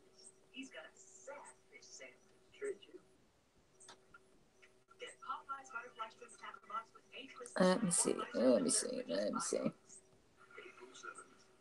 Where you at, girl? Where you at?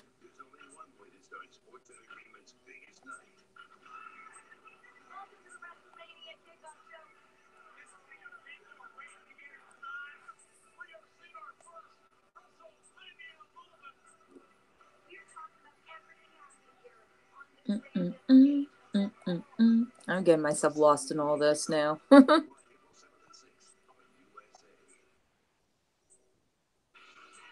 Yeah, I would love it. Yeah, Mike, I know they both did. Finally. Finally.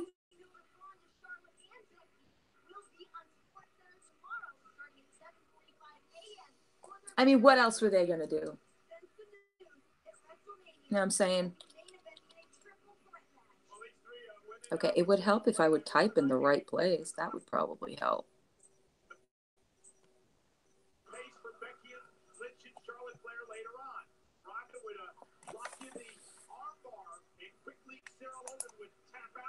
Yeah, they did have to go.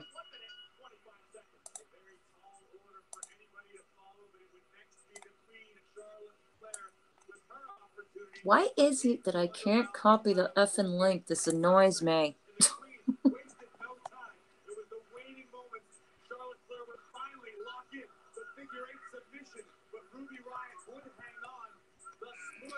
All right, Tanya, I'm going to send it to you and then maybe you can send it or put it on the side chat because at this point, I don't know why I can't do anything. You could just forward it or put it on the side chat. It's fine. I trust you guys. I'm sure some wrench will take it away.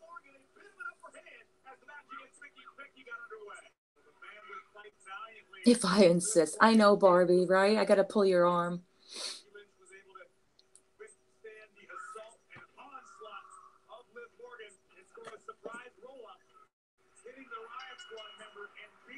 Okay.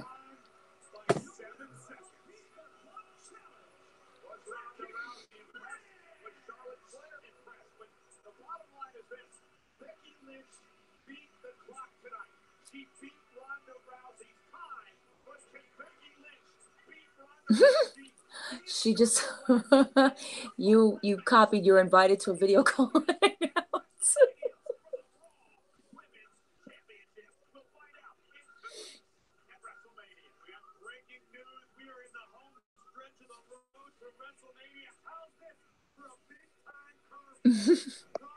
Oh, there we go.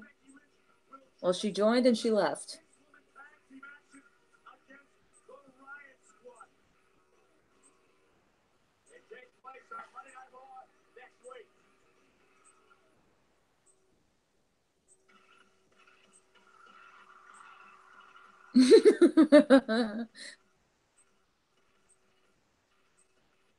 Oh, there we go. There it is. Thanks, Nani. Thanks for being here.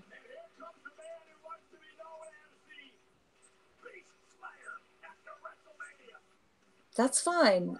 You could have stayed. It's fine.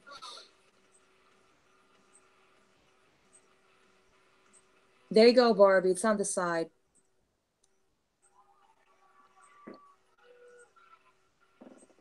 Thank you, Nani. Really? No, no, it's you.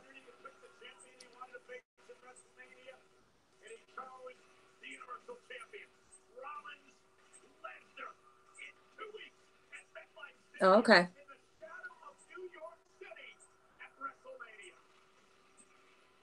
I mean, anybody that wants to come up is more than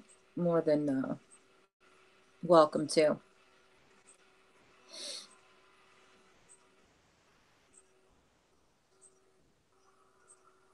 Not anyone, but no, I'm only kidding. Anyone that's in here.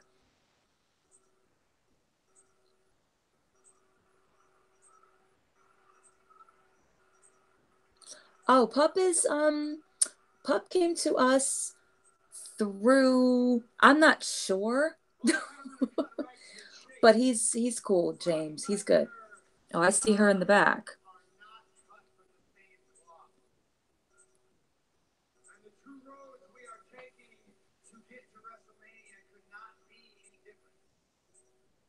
Oh, that's right, bipolar corner. There you go.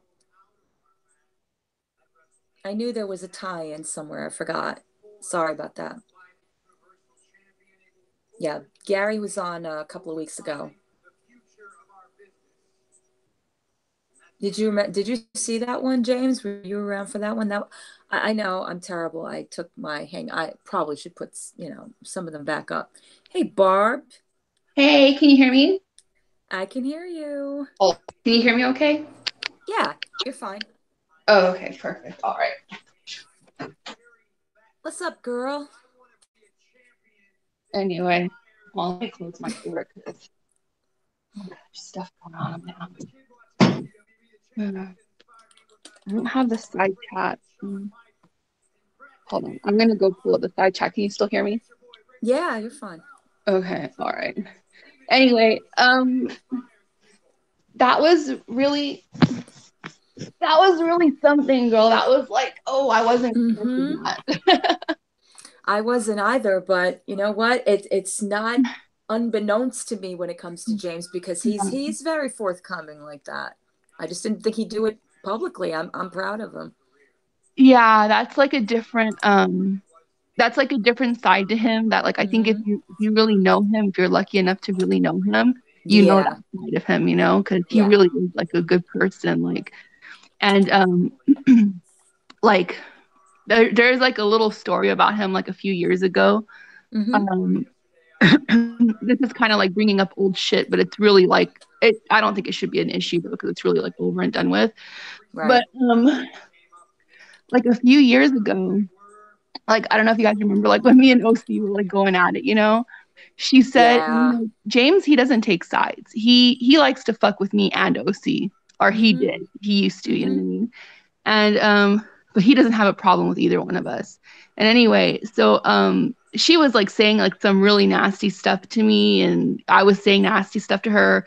And one of the things she said to me was something about like me not being able to have children, I can't have any kids, something like that, which Oof. for Ouch. for a person who can't have kids, that can be especially hurtful. But in my case, I've never been told that. Like I every time I go to the doctor, like I'm fine, like I don't have any issues, you know? So it was Mm-hmm. like just really out of like left field.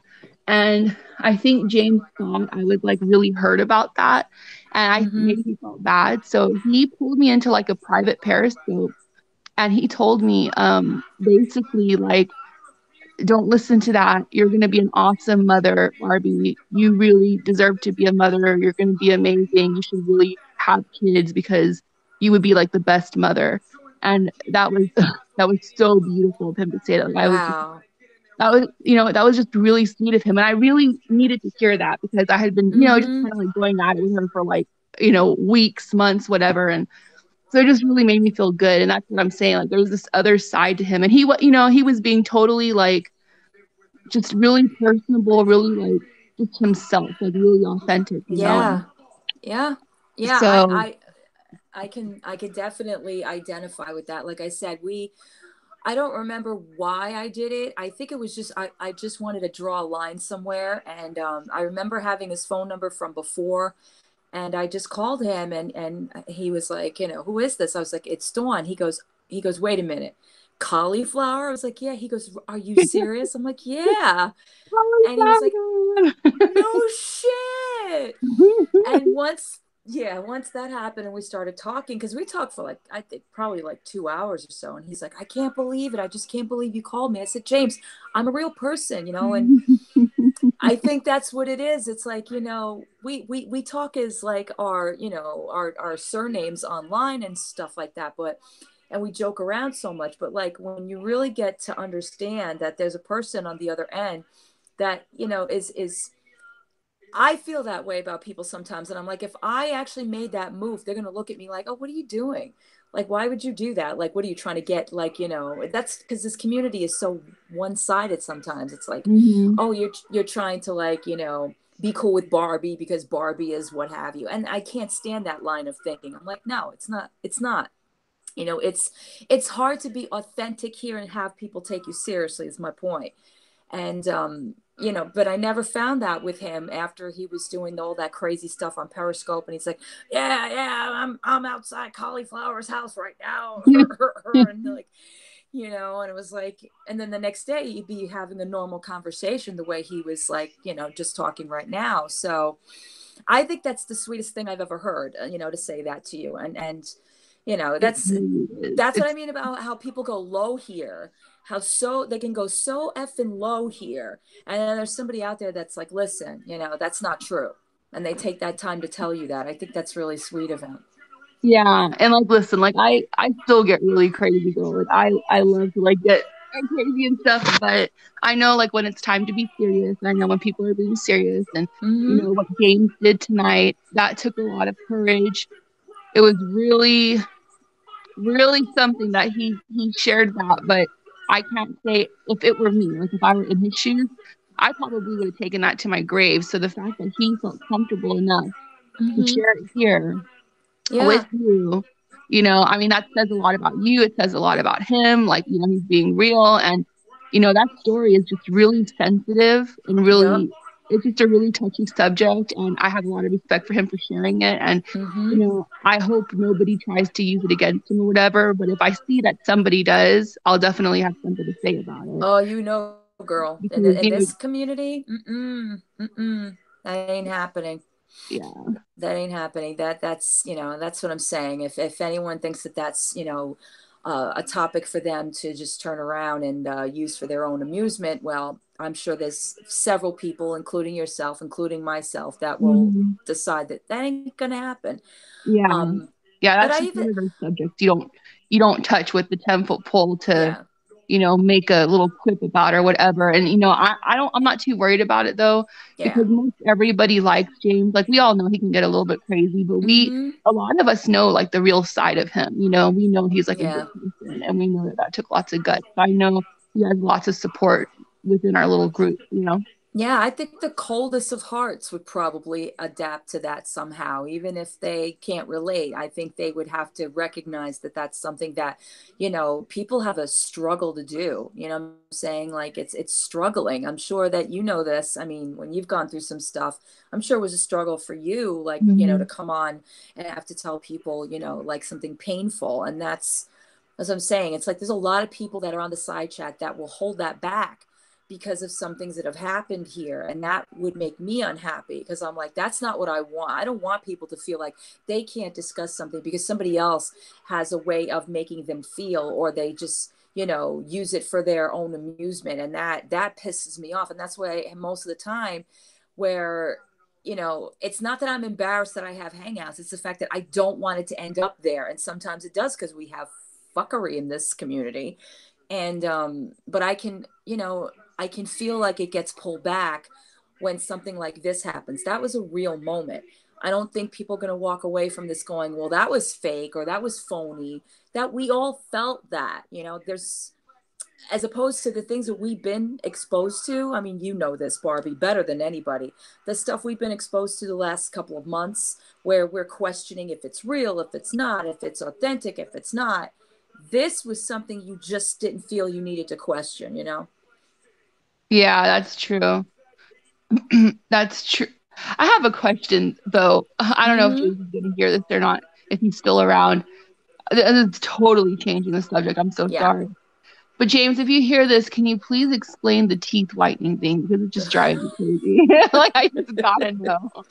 Like, it's the last thing I do. I need to know about this teeth whitening thing. Is It that towards you or just is. He oh. well, every time I see him like in a side chat, which it's weird because I never really used to see him around, but like the last few, I don't know, week or like 2 weeks or so, I've been like in all these like really obscure side chats, like you would never even know. And then James shows up. I'm like, oh my God, it's James. And he's just like, hey, Barbie, you got your banana and your teeth whitening. I don't know what he's talking about. He's like, teeth whitening's in the box. And I'm like, James, I don't know what you're talking about. He said explain what, Barbie. James, you keep every time you see me in the side chat, hun, on somebody's side chat, you're always talking about teeth whitening and a banana. You don't understand. Oh no. Like Maybe I you got it. were you eating a banana on one of your periscopes or something? No, I think he Oh, had me okay. confused with someone else. You know what, though, Collie? There are Mm-hmm. so many Barbies now that I could see how he could easily confuse me like with another Barbie. There is no one like you, girl. No one. I There know, but might there might be other Barbies, but there is nobody like you. No, no. I don't I think that's know. it. I know we're all really different, but like especially like in the boy community, like I've been kind of like hanging around there and there's like Barbie girl, there's Vegas Barbie, there's Barbarella, like it's a lot. I saw you say in a side chat you had a banana for me. No, not you, James. Okay, this is Collie, Mm-hmm. this is about to take a left turn. Get ready. Okay, no problem. Go ahead. There is this troll account in Voight sometimes, and it's the stupidest troll. It's called. Hold on a second, I can't even say it. It's called. It's called hand banana.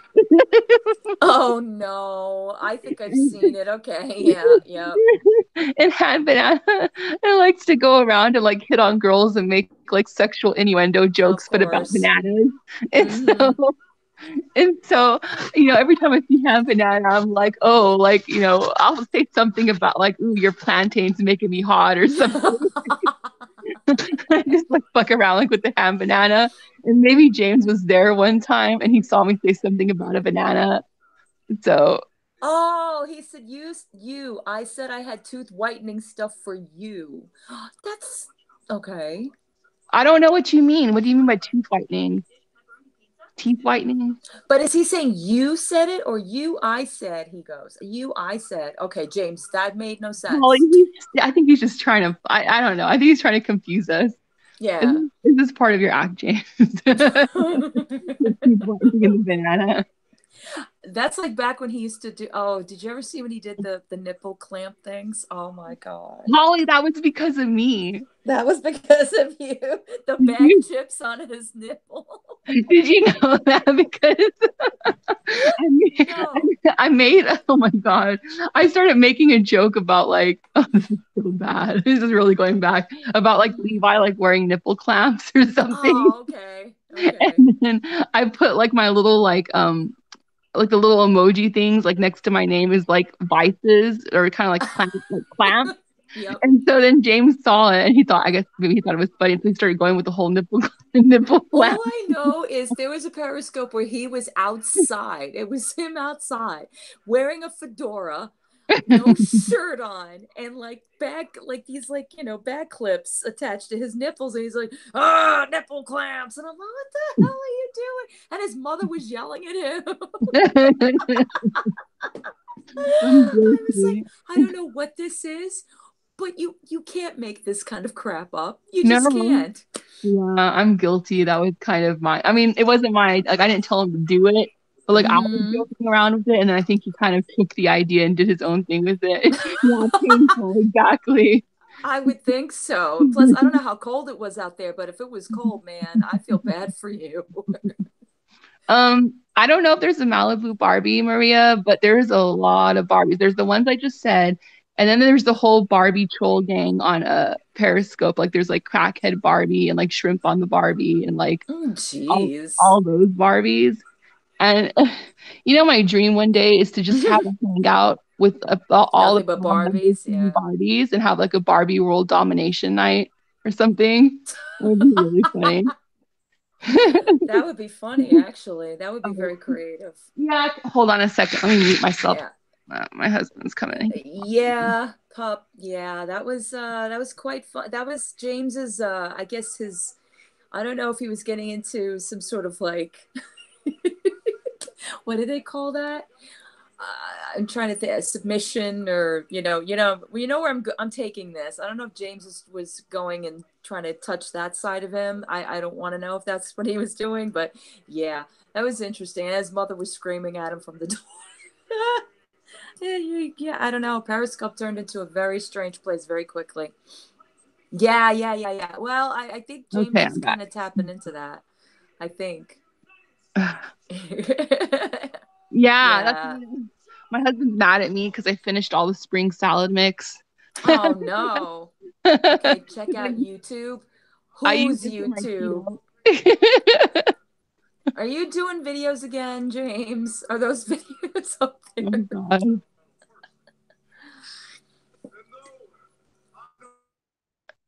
Pup.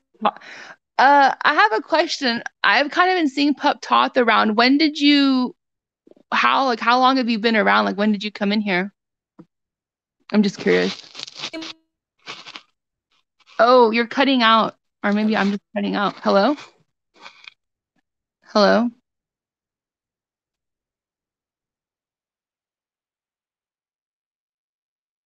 What happened?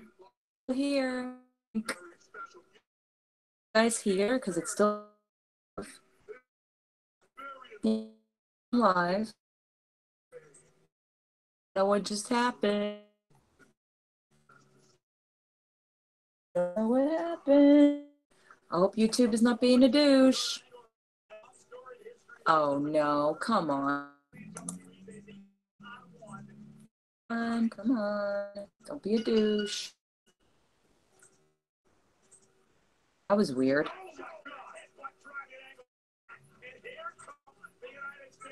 Oh, what is going on? It still says I'm on air, but the little thing keeps spinning. I sound like a robot? Really? I'm choppy? How did that happen? Hang on a second. I might have to restart it. Well, son's a bitch. Okay, hang on a second. Let me see. Is that better? That's the weirdest thing. I don't know. That was my internet is fine. All right, let's see if I can go and come back in. Hang on.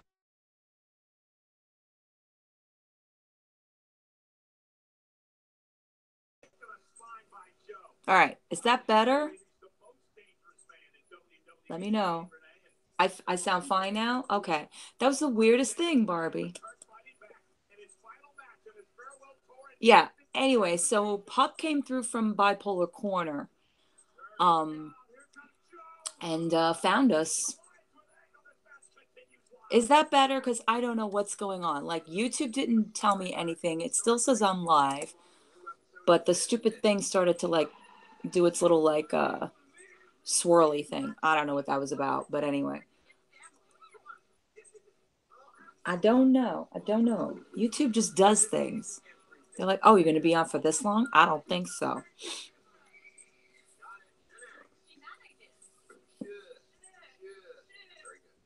But yeah, that's how he came into the picture.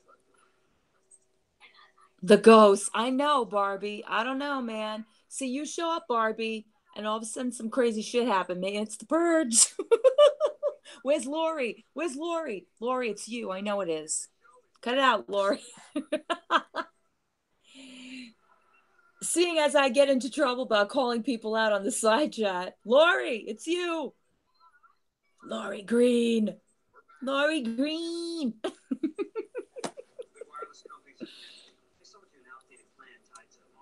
Barbie, you can come back if you want. I don't know what the hell that was. That was the weirdest thing. Yeah, I don't know. Yup, that's you. Well, it's Deborah Irv. Deborah, are you here? Show your face. Lori Green, cut it out. Lori, stop messing with my hangouts.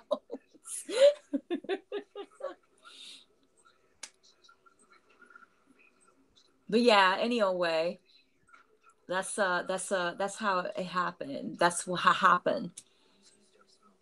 But that is the weirdest thing because Barbie never. Well, Barbie, I don't know if Barbie's been up here before, but that was just strange. She's like, Choly, are you still there? I was waiting for the blue person to show up. Remember that at the end of people's hangouts, like, oh my god, it's the blue guy. Shut it down. Yeah, Barbie, I agree. I agree. And I wanted to ask you about something. I don't know if I should ask because I know it's going to start a whole other fucking issue, but because I saw you on Cooper's side chat and I wanted to know what you thought about what had gone down at the last half hour of that whole thing, but I don't know if that's anything you want to talk about because I know it's still the stupid drama, but I was kind of like, uh-oh, Barbie's in and out. And you were good about it because you're kind of like, I'm doing my thing. Yeah, I know. Okay, cool. Awesome. Awesome sausage. Oh my god. The blue guy. Oh my god. Pop, if you want to come up, you're more than happy to. Oh, there she is. Hey, I'm back. Now stop trolling me, Barbie. I know. I know. Every account people have accused me of, that's me. Damn, Might as girl. well be. Right? So is it weird? Is it going to be awkward if I ask about how you felt about that whole half an hour or last hour of Cooper's hangout thing? No, I hope not. I actually talked about it on my channel today. The secondary channel, Barbie's Playhouse. Okay. Like, and it was a longer stream. It was like 40 something minutes where I was just kind of like fucking around, but I ended up Mm-hmm. editing it down to the part that really only matters, like where I actually Right. talk about what happened in Cooper's Right. chat. I touched on a few different subjects, but Mm-hmm. shoot, what do you want to ask me? Well, I just wanted to know because I was there for when she was live on hers, and I wasn't in the right frame of mind to even be there in the first place. But I went in, I listened, and I saw people, beckoning her to Cooper's. Oh, you got to go to Cooper's right now. You got to go, and you got to, whatever. Ooh, Mel?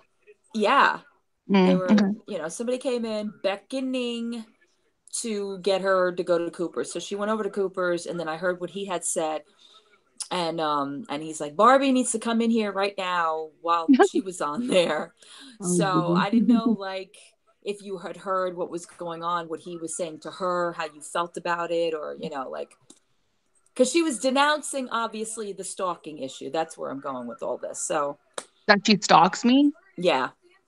Uh, okay, I went back and I listened to it. I kind of, I don't know if I heard everything that Cooper said about me or that people on Cooper's panel discussed about me, but I kind of like jumped around a little bit and I kind of got the grasp of it. Mm-hmm. Um, so I think the biggest issue that they had was that Mallory was getting called out for, def- I guess, defending Mel or something. Mm-hmm. But people were pissed off because it's like, why are you just putting the blame on Mallory? It's Barbie too. Barbie was the one who brought it up.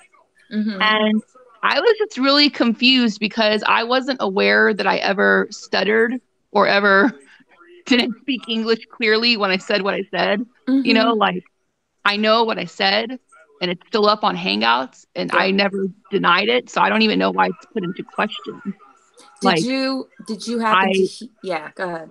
I like 100% brought up the subject. It's not even up for debate. I brought it up.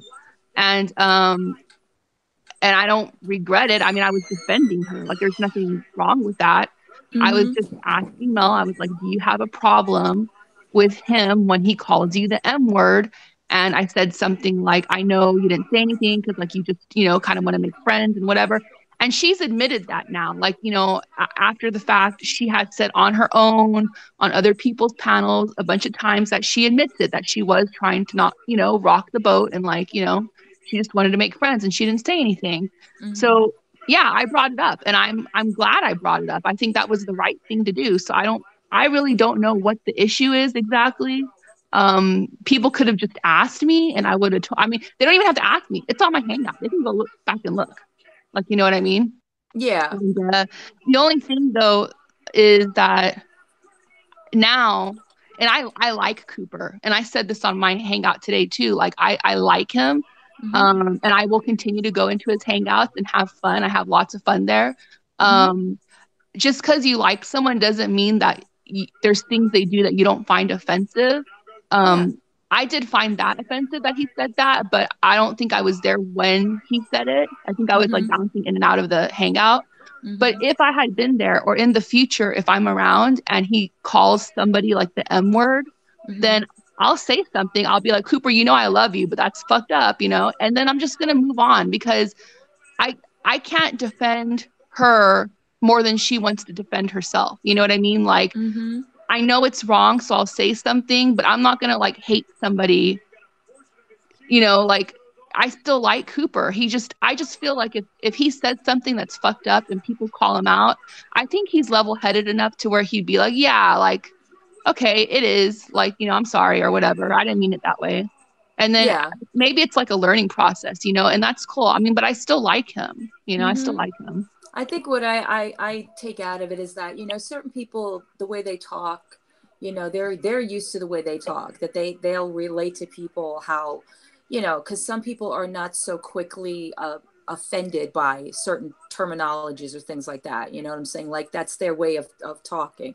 So I don't think it was like meant to honestly, make her out to be like the example. It wasn't comfortable listening to, and especially what we've been listening to the last couple of weeks. That's been going down and transpiring that this is bad and that's bad, and and that and then I don't know how I got roped into this or calling her. I never said anything about her size ever. You know what I'm saying? That was never said. The one thing I did say, and that's because I take your word, Barbie, when you say something like, this is happening to me. I take your word for it, because I just believe you. So I don't think that you're going to make up something, when you were talking about, I had a dream, and then you were like, oh, this is happening. You were very nonchalant about it, but I think it was more of a discomfort level for you. So when I said, when there was a troll in there that I didn't catch, Tanya did, that they were apparently saying shit toward you, I was like, cut it out, Melissa, because seriously, I won't put it up. I won't say that I'm not gonna be surprised if somebody's gonna troll under their another troll name, pulling themselves off as a troll when it's really that person. You know what I'm saying? Because obviously they're doing the wrong thing. That was the only thing I called out. Other than that, I never said anything about her size, never said anything about, her disability, nothing like that. The autistic thing, we both were in agreement that we didn't agree that it was necessary to use that as a reason to cover up bad behavior, or to say like, well, adult protective services got called, and all of a sudden the autistic thing got thrown in there. That confused me because I've never heard that in all the time that I've been aware of her. Never heard anything about her having autism. So for me, I was like, whoa, wait a minute, like where did that all come into play? But Okay. you know what I'm saying? So for me, like these little just these little attributions every now and again, it's like you made a definitive statement that you feel like somebody wronged you. We get it. You made a definitive statement saying that somebody else stopped being your friend because of that. We get it. But this constant circling around and around and around, and new people are getting thrown into the mix. And now it's, oh, the reason that I accepted that somebody called me a midget is because Barbie said it was okay. Like, that doesn't make sense to me, you Yeah, know?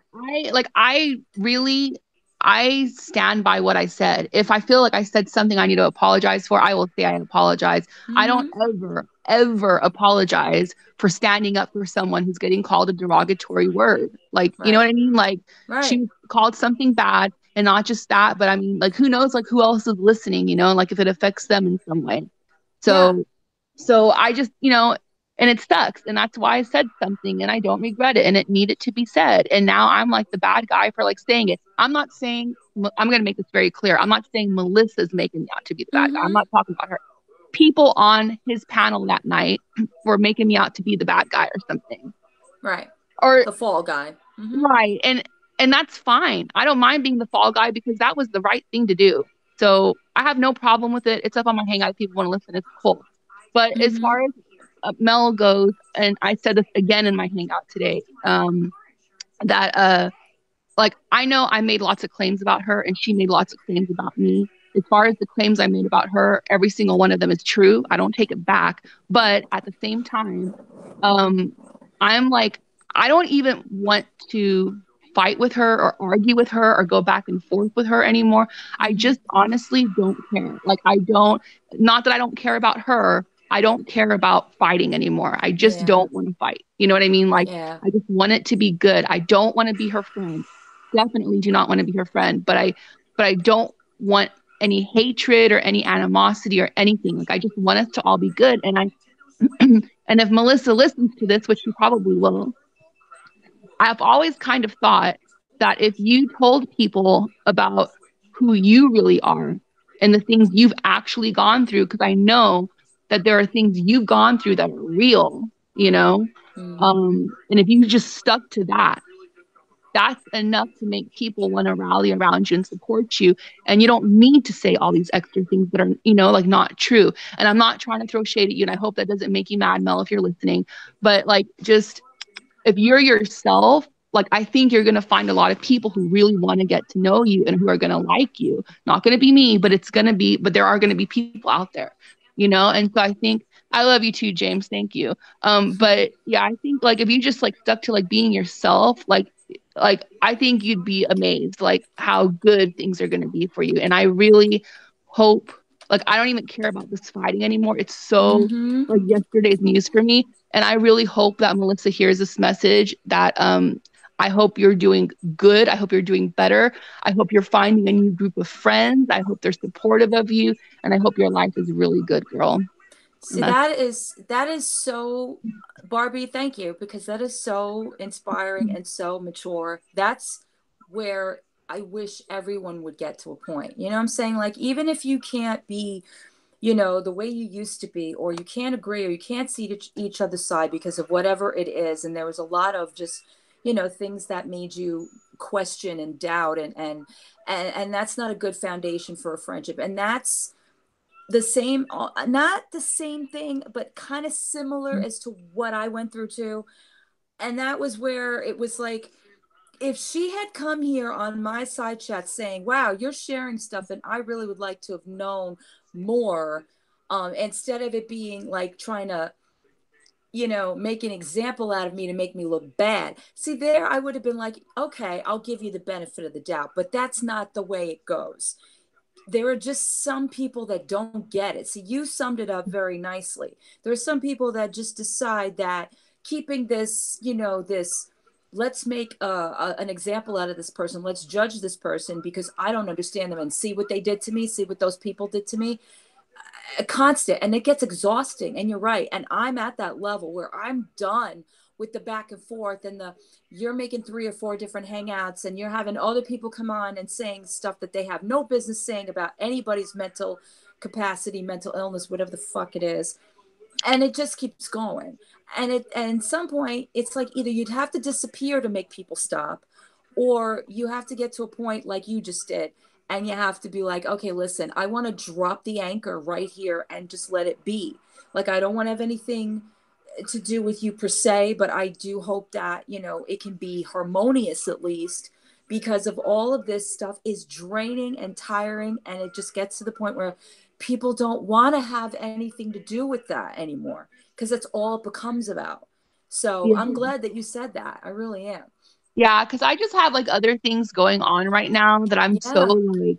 like just like things that are just taking my time and shit that I just don't even care anymore. And it's not even Mm-hmm. just about Melissa. It's like anybody's fucking drama. I don't get invested Yeah. in it. Like I might be on the hangout just to like go say hi to like my online friends and stuff and like just have fun. But I'm not like personally invested like in the drama anymore. Not really. But Yeah. as far as like Mel goes, like you know, I still like I'm not trying to sound like sanctimonious or anything, okay? Like I still talk about her privately, like with my friends. Like if she does Mm-hmm. something crazy, Mel, if you're listening to this, if you do something crazy, bitch, it's gonna get talked about in private. But publicly, that just makes me think every single little thing you do, Mel, or every single little thing you say, it's just another sign to me that we would have never been compatible as friends. And that's another sign to me that you need to go forth and make some other friends that you are compatible with and you deserve that. Like it's just another thing that I'm like, this didn't work, but I hope something does work for her. I hope she does find friends. You know what I mean? And like I'll still like talk in private and stuff, but I don't have anger though. Like I am shocked, I'm flabbergasted, of course. Like shit's crazy, shit's been really Mm-hmm. crazy, and I'm sure it will continue to be crazy.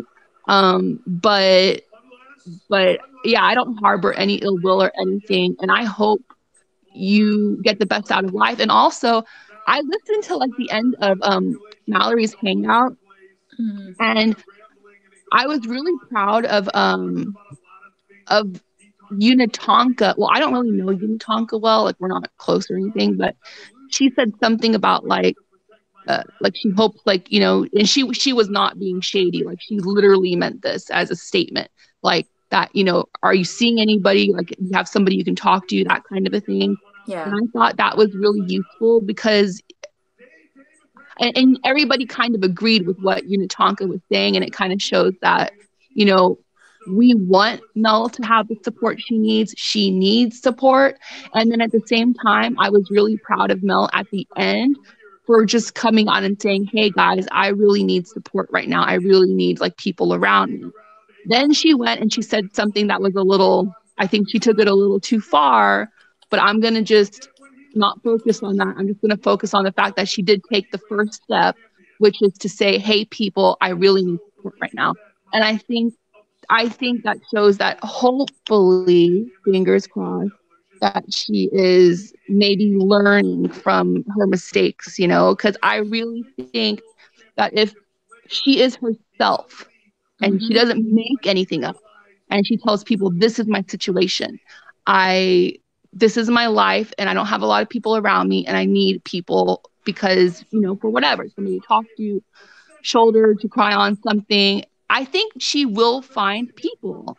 Mm-hmm. Yeah, I agree with that. I definitely agree with that. And you're right. It's not, it's not difficult. I mean, you find it anywhere. I mean, if anybody watching, if anybody is within, it doesn't even have to be like her specific type of like disability or what have you. And I hate using that word because it really just makes it more, like negative. But I'm saying just as a person, just sharing your likes and like what she does with the dogs or um I'll admit I watched that today. I thought that was cute. I was like, oh, good. It's something positive that people can relate to. People like seeing that kind of a thing. So if she keeps along those lines, she may very well come out with a friend, but then hopefully she learns from the mistakes that she made here and in the past and those things that kept, recurring and going on and on and on. Like find within yourself why those things keep occurring and why you can't feel the need to just say, this is who I am. And yeah, mistakes as well, you know, and leave it at that. Yeah. And I hope that, if Mel listens to this, she doesn't take this as like, oh, like Barbie and Polly are on panel and they're still talking about me and they're Yeah. going to keep this shit going and they're bashing me. Like, this is a really positive hangout and we're actually being Mm-hmm. like really supportive of you. And we're like saying like really like good stuff about you. So I really hope you don't take it wrong. But I do want to address what Leanne was talking about. Leanne, and not just Leanne, but I know other people were really hurt by Mel talking or praising it in the way that she lost a son for people who actually did like lose their children, like their children passed. Right. And to me, Leanne, that's just as hurtful as that is, and I'm not making excuses for her at all, okay? But as hurtful as that statement was, how she worded it, see, that's another thing where I step back and I'm like, okay, see, this is exactly why she needs help. Like she needs Mm-hmm. people to be supportive, not supportive of her, but like but like a shoulder like to lean on kind of a thing, and she needs help, like maybe a counselor or I don't know, somebody to talk to her about her feelings and stuff, Mm-hmm. because clear, and if she doesn't have that kind of a support, then she's going to say these kind of things that are going to be really hurtful and damaging, Mm-hmm. and this isn't the only statement she's made like that, Leanne. Like she's made other statements like that are really damaging. And that's why I'm just like, you really, like, if any, like, she really needs help. She really, really needs help. Right, because those things make it toxic. That's where you feel like you can't relate because it's getting to a toxic level that you're not qualified to understand or how to handle. Believe me, don't I know that? Because I'm learning that myself. And I've been very close with somebody that, for 13 years that I've gone through this several times where there were things that I know I've said that could have triggered that kind of a response. But I also know that person better than most people, and not that that's an excuse, but I'm trying to like say, okay, there's better ways. That's what I'm saying. When you really care about somebody, you will, despite their lack of communicating, the way they communicate, the way that they will try to get it across, like you don't have to elaborate, like saying, as opposed to saying, oh, my godson's not here for me to care, to be the caretaker of, because he had to go back to where he came from, instead of saying loss of a child. That's a huge difference. And Yeah. that, you know And I'm not sure if she meant to say it that way or if it just came out wrong or what. I'm not trying to minimize it, right. but yeah, that's just, she and Leanne brought up a good point. Like Mel has some interesting hangouts that are disability specific about like her braces and Mm-hmm. the walker and just all kinds of things that happen medically to her. And I mean, that could have a whole let's see here. You could do a whole YouTube channel just on that alone. You know what I mean? And that's real. Like that's not anything she embellishes or makes up. Like Mel has gone through stuff that none of us would ever go through. That if I think if I ever went through stuff like that, and I'm just being real, I'm not trying to trigger somebody. If I had to go through any of the medical stuff Mel went through, I would probably like not even be able to live. Like I would probably want to end it all because I could not imagine like waking up paralyzed or like Mm-hmm. like I would never be able to get out of that darkness in my mind after going through something like that. And she's still here. She is still here. Mm-hmm. So it's a lot that she's been through. And so she does not need to make shit up. Just be yourself. Like Yeah. you've been through so much. And like the things she went through, the surgery she went through and everything, she can do videos on that and help people who are going through something similar, and like, this is how it is. This is what my experience was in the hospital. This is what my experience was finding out that I was paralyzed and nobody told me. And I woke up like this. And like that's just like I think she would be able to help lots of people just being real and like being And herself. honestly, I will tell you guys, based upon the last video that I made, I had somebody reach out to me and thank me for that video that it was telling me about, that they have a certain disease, that they have pain that they have every day, and that, what they do in order to just get through, and that my video helped them not feel alone. That is what I'm saying. My problem is menial, very, very trivial compared to what people deal with. I know that. And when Mm-hmm. I read that, I was like, my God, here I am, talking about what I'm going through with my mental stuff. And there's people that are dealing with their physical stuff, but everybody has something, you know what I'm saying? But the fact that people reach out that are going through something, that are saying to you, well, that's inspirational that you are sharing this with me because I don't feel alone. Well, people can relate to that. That's what she's not understanding, and she's not seeing it that way. That it doesn't have to be that you have to lap onto somebody to take you through community to community. You can get that all on your own. Stop using all the stigmas and stop saying how people put you down and all this. I get it. I do.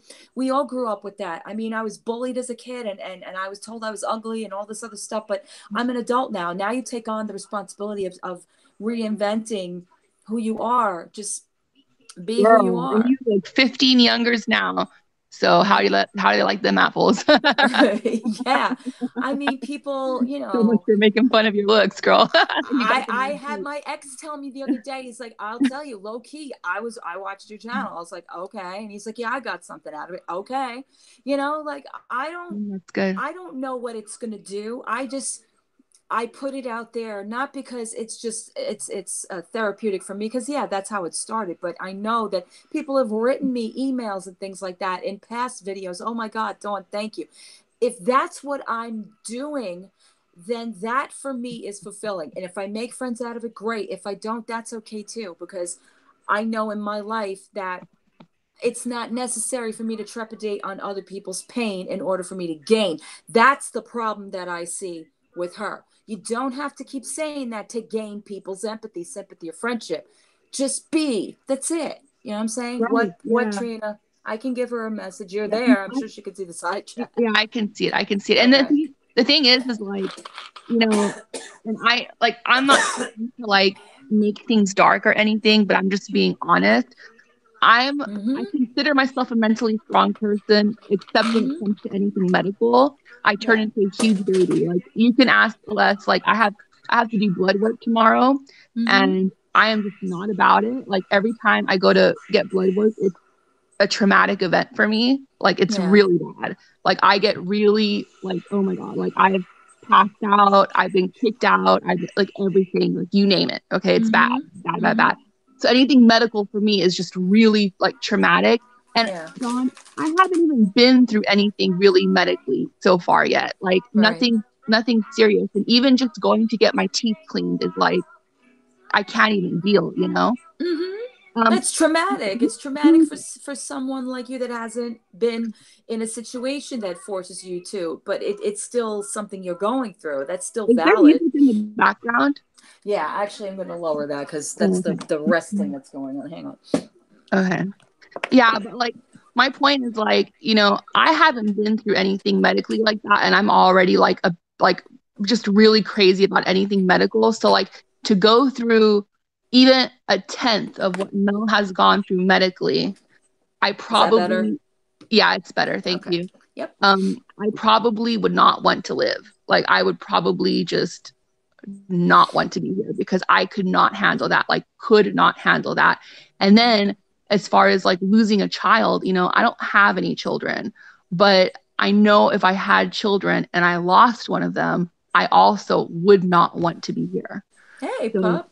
Hey, so when hey, Barbie was talking about medical stuff, I had to chime in because I'm like, Oh yeah, definitely.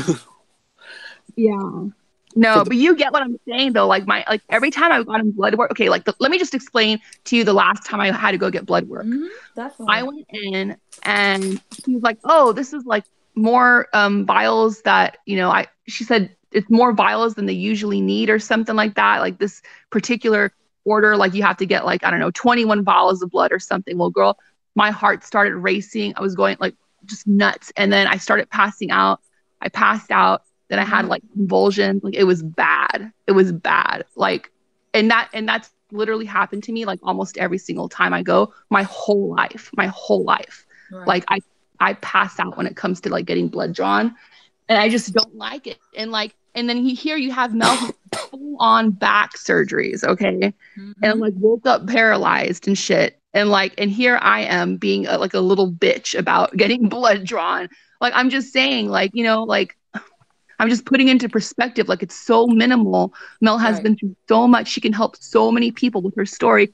And it, I'm not even mentally strong enough to go through those kind of medical things. I definitely know I would not be mentally strong enough to lose a child, you know? Mm-hmm. And that's why I don't think that's something to really be, when you talk, you can't be careless talking about that subject because that's No. really touchy, really touchy. And I don't know if Even he really meant is. it that way or not, but even if you're trying to explain it in a manner of, obviously it hurt her, and I can understand that, but being a mother myself, and having uh gone through two other things related to pregnancy that didn't turn out well, it's a very difficult thing, and I remember having actual full blown panic attacks for my own daughter, because when you are a mother, and especially if you have only one child, um, there's a lot of just fear that comes along with it. And it's something that probably would, not something that would, it would end my life, because there is no living past that. I don't know how people do it. I really don't. And I I agree try, with you. yeah, I try not to think about that, because I'm, knock on wood, very, very, very fortunate for what I do have, especially after everything that's happened in my life, where I didn't even think I would end up having a child. I thought I destroyed myself enough that I wouldn't be able to be blessed with a child. So for me, that would be, and I'm on the same line with you, Trina, that would be beyond anything I could comprehend. So I try not to want to think about it. So when people say things like that, it is very triggering. And I hate to use that word because that word is so villainized, but it Triggered. is, Yeah. especially to people that it's happened to. You know what I'm Yeah. saying? And I don't know Leanne's story, and I don't know Trina's story, but I know as a mother what that would do to me. And I can't even think about that. I don't even want to go there. You know what I'm saying? It's bad enough, like you said, about like just thinking about, I had shingles last year. One of the worst pains I've ever had. But it was nothing compared to imagining having to wake up every day and getting in a wheelchair or getting in a walker or getting anything. You know what I'm saying? I'm sorry, Trina. Thank you for being here, hon. So I want to, I embrace that everybody has got something. You know what I'm saying? That's what we all do. We all have to live and breathe, and we all have to deal with something. It doesn't mean you have to trump one over the other, by saying, oh, I have this, and then I have that on top of it, and then this and that. You know what I'm saying? Like, it What may be happens. something horrible for you might be nothing to somebody else. Your Right. pain does not cancel out somebody else's. Exactly. Exactly. That's exactly how I wanted to put it, Pop. Yeah. Thank you for that. Polly, um did you put one, you know how like on YouTube you can Mm-hmm. add like the words you want blocked, like if somebody says it? The Yep. filters. Did you Yes. happen to filter out the word whore? I don't think so. I think you did because it Maybe. didn't let me type it to Trina. Oh, really? Let me see. Let me see. You Nope. whore. Nope. Oh, It's it up. worked. Why didn't it let me type it? Oh my Do you God. have hoe blocked? Let's see. Let's see. Ho. Because if you have hoe blocked, it'll block that word that has No. hoe slut. I don't know. I have stupid words blocked, honestly, and that's all because I was trolled stupidly. So there is a few of them that are, but not anything of that magnitude. Like I can take that. That's like, This is a YouTube joke. now does it. You know what I'm saying? So YouTube is they like, might have that blocked uh-huh. Oh, automatically. no, you ain't. No, you ain't. Not today, Satan. No. Mm-hmm. But listen, like I can come across as kind of a judgmental person. I think I am kind of judgmental sometimes. Everybody But is. when it comes to these subjects, like if someone were to go through something medically that's like devastating, or if somebody were to say lose a child and felt like suicidal or something, I would step back and I would be like, you know what? I think I can actually not judge Empathize. that and understand that, because I think if I were in those shoes, I would probably feel the same way. So it's no judgment at all. And like if anybody, lost their child, I'm really sorry. And I Mm-hmm. hope that people can going forward can be really sensitive about that subject, because it really does, like I couldn't even imagine I couldn't even imagine like, having to deal with that. And so I just hope people are just really Yeah. caring, loving, and sensitive when they broach that subject. And I don't agree with you that you don't understand that, Barbie, because you lost your dog. And I would think that you were so close to your dog, like a child would, you know what I'm saying? A mother and a child, that's, you're nurturing, you're taking care of something, you're close to it. It's still devastating, you know what I'm saying? Right. And obviously that always comes to my mind when I bring the subject up, but I never say it because I don't want to liken a dog to a human child. But for me, those were my children. Like I don't have children. Like those were my children. And Mm-hmm. so to me, that was a devastating loss. But I was able to get through it. But I think if I had an actual human child that I lost, I probably would not want to be on this earth anymore. And I am not a suicidal person. I love life. I'm just not like that. But that's the one situation that I probably would be. And I wouldn't even judge anybody if they felt the same way. Like, I get it. I totally get it. You know, it's heavy, really fucking heavy. And people shouldn't fuck around with that subject either. Like, you just shouldn't, like, you just, yeah. Anyway. Yeah, that's the problem, is that there are people that, I don't know whether it's to accentuate their being in some way, or to try to relate to people that they don't normally relate to. I mean, we all can relate in one way or the other. It doesn't have to be that we have to make up a scenario or a situation, or make a situation sound worse than it really is. Even so, losing someone you're taking care of, whether it's that they have to go back or that they're taken away, it's still painful. I'm not disregarding that. I'm not saying that that's nothing to be upset about, because of it is. It's very painful, especially to somebody that is showing love and nurturing and giving of themselves. So I'm not downplaying that at all. It's just that the way that it's worded, the way that it's spoken about, and then to tie it into, oh, and on top of that, I'm going through this and I have this disability and that.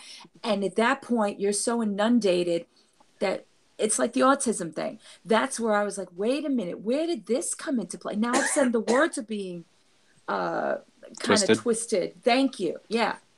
But you can always sympathize with a situation. You cannot always empathize because you have not gone through something similar, because no two situations are ever the same. But of course not. Like Barbie, you losing your dog, he or she, I'm not sure, I don't want to judge, I don't want to guess. Yeah. Okay, both. They were your children to you. So you can empathize with the situation of somebody losing a child because you took care of them for so long. They were your children. They might not have been biologically your children. And some people, you know what? It's fine if they don't want to have children. They see their animals as their children because they rely on you. They depend on you. They need you for food, water, shelter, taken to the bathroom, everything. Exactly. Anything that's dependent upon you. Whether it's an elderly parent, or it's a friend, or it's a uncle, or whatever, it's somebody you're taking care of. They become part of your life. They become part of your existence. And of course, that's a very huge thing, that if you lose that, it is devastating. So I'm not downplaying that whatsoever. I want that to be, made clear. Because again, everything I say is like, nah, see, Choly attacked me. And, that bothers me. No, we're not. We're not. And I hope if she hears this, we're not attacking you at all. We don't agree with like the things you do, but we know that when you do things that we don't agree with, it just means that you need help, and we hope you get the help, and we hope you get like a circle of friends rallying around you and supporting you, and like you get what you need. That way, you don't say these things anymore, and you can just be yourself, because being yourself, I mean, you're actually like, you can be a really good person if you're just yourself. And as far as the animal loss, yeah, I get really uncomfortable like talking about that when there's people who lost children, like, humans. But yeah, for me, like, that was pretty devastating. And it's not just that we were close because they depended on me. I depended on them. Like, there's so many different ways that having like Merpug and Sailor like changed my life. Like, I was more active. I would get out. I would walk. I would go meet people. We'd go to the dog park. Like, especially Sailor, particularly Sailor, like, he kept me safe. Like, I feel like sometimes he saved my life because, I was like a single woman. Sometimes I'd have to go out at night after work to go grocery shopping and stuff. I would take him with me. Like, what if somebody tried to attack me or something, and like when I was moving and selling my house, I was all by myself, and I had strangers coming over to my house to help me like move furniture, move things out. I don't know them from Adam. And Sailor was right there watching them. You know what I mean? Like, he kept me safe. And that's why, like, losing him was such a huge loss. Losing Merpug too, like, it was a really big loss. Like, he was my protector, and like he was like my little fur baby, and it's really sad. It's really sad, but at the same time, I know that they're just dogs, and I know that if I were to have a kid, or if I were to be pregnant and lose a kid, or just I guess have a kid and like lose a kid, like that would be a whole other level, you know, like devastation. I don't wish that on anybody. And like I said in the side chat, like I know I'm not a mom, but just woman to woman, I don't wish that on anybody. No. So We got it, Mike. The first time you put it up there, we got it. Yeah, and going back to the physical stuff, like, because like you said, you're a strong person mentally, but when it comes to medical stuff, oh yeah, I could be a big baby. like I deal with a lot of medical issues due to a thing that I have, and just within the past 2 years alone, actually year and a half, I take that back. I've had, oh god, let me add that up real quick. Over 50 vials of blood drawn. I can tell you that much. Wow. And I have to get another 17 done very soon. Oh no. Intake, it is what it is. But like at this point, I'm just like, all right, this vein, take it this. It rolls deep vein. Come at it from the right side, from my right side. Like I can just tell the phlebotomist just like where to stick. Wow. Yeah. The vasovagal syncope is what it's called when you pass out, you know, because you get scared or whatever.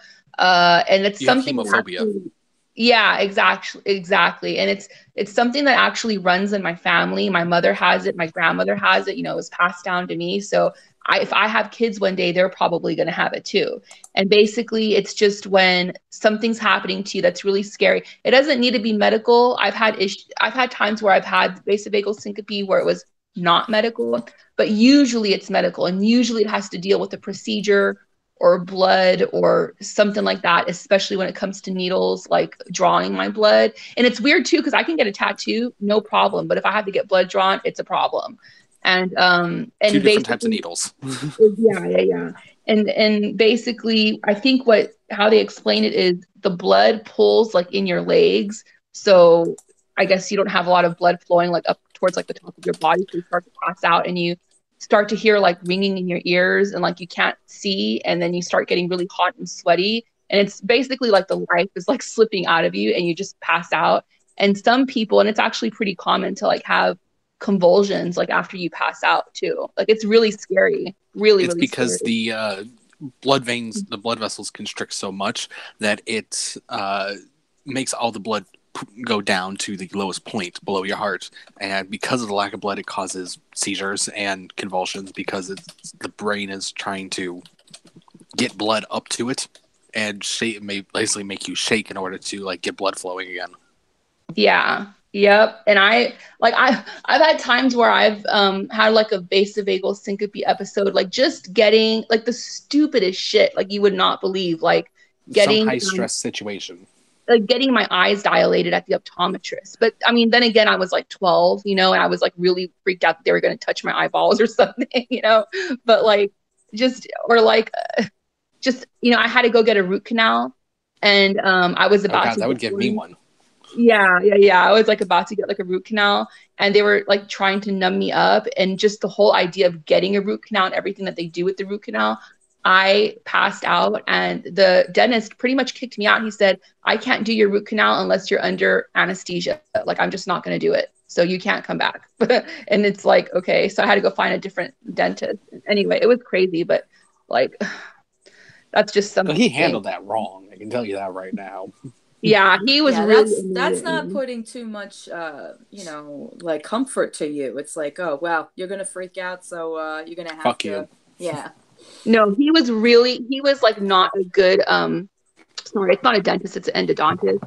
He was not good because I had so many questions. Like I was so like, you guys know, like I get freaked out about medical stuff. So, you know, I was asking him like 1,000,001 questions, and I know maybe it was a little bit over the top, but girl, he gave me this attitude. He told me, he's like, this isn't my first rodeo. I know what I'm doing. And I'm like, I know you know what you're doing, but I'm freaked out and I've never done this before. And so I have questions. And anyway, and it all went downhill from there. And then he told me I couldn't come back. So wow. And I would have been like, fuck you, and the horse you rode in on. And then why did I go Irish? And eventually I found another endodontist and I did it. I worked my way up to it, you know, mentally, like I got this, I can handle it.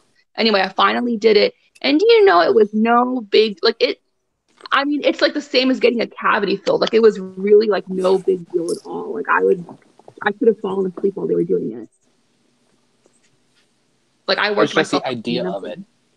Yeah, exactly. It's just the idea of it, and like they're like sticking stuff like A like down into drill. your teeth, and yeah, all that stuff, and like the I'm not gonna like go into too much detail because I don't need you having an episode.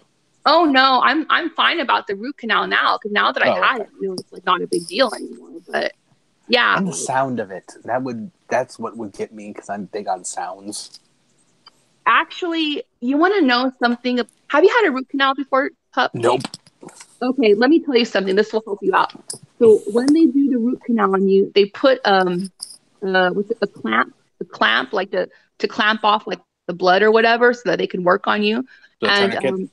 Tourniquet, that's it, tourniquet. Anyway, the tourniquet's really tight, so when they do it, you can kind of feel like the blood pulsing, and it's really annoying, you know? Mm-hmm. So then when they start doing the drill and it's really loud and you feel the vibration, it actually helps take away that feeling of the blood pulsing. So you actually want that drill feeling, like that's actually a good thing. No, it's the Because sound of it'll the distract. drill itself is what would bother me.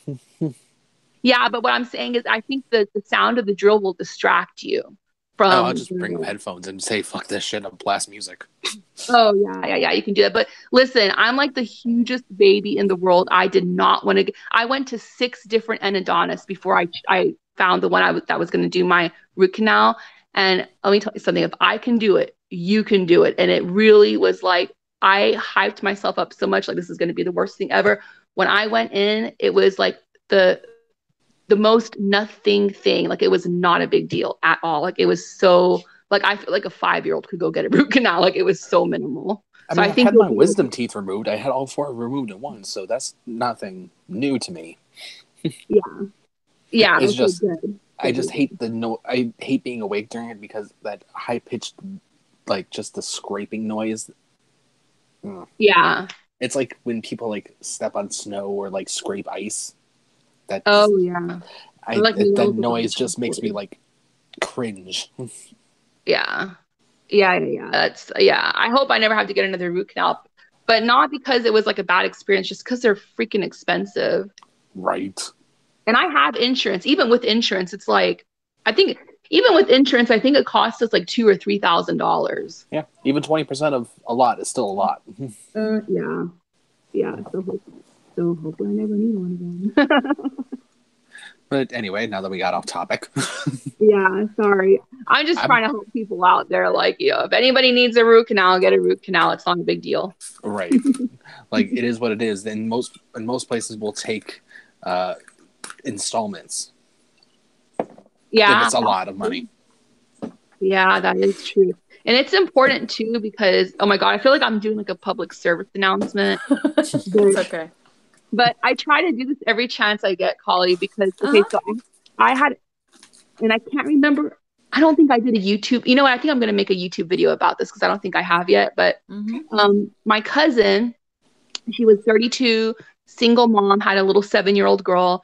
She needed to get a root canal and she would not do it. And her sister, my other cousin, she works for the Colombian Police Department. They have their own like hospital, and in that hospital, she's like a what's it called, like a dentist or dentist or whatever you call them, like the specialists.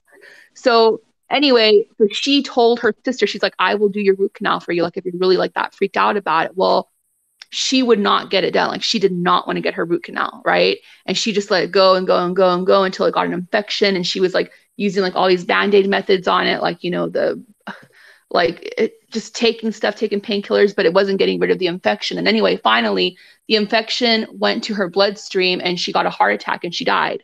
And so, now her daughter is living with the sister with the dentist.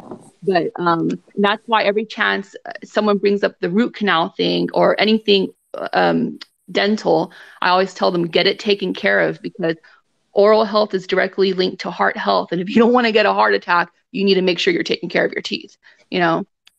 So anyway, hey guys, I have to go because like my husband needs to talk Yeah, to me. definitely. But thanks for having me on and No, nice talking to you, Puff. And I'll catch you guys You as later. well. thank you, Okay. Barbie. All right. Okay. Bye. Bye.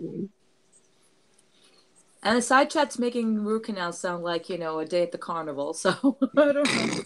I mean, you get high as hell when you get the meds from it. I bet. I'm a chicken when it comes to the dentist too. I can't stand it when they're, into the plaque cleaning and the scraping and all that stuff. I'm like, yeah, okay, I'm done. I hate that air thing because it like there's such sensitivity that I have, and that noise that ugh. Oh, the vacuum. Mm-hmm. Yeah, that's true. See, when do they tell you that you need one of those though? Like when is it absolutely necessary to have one of those things happen?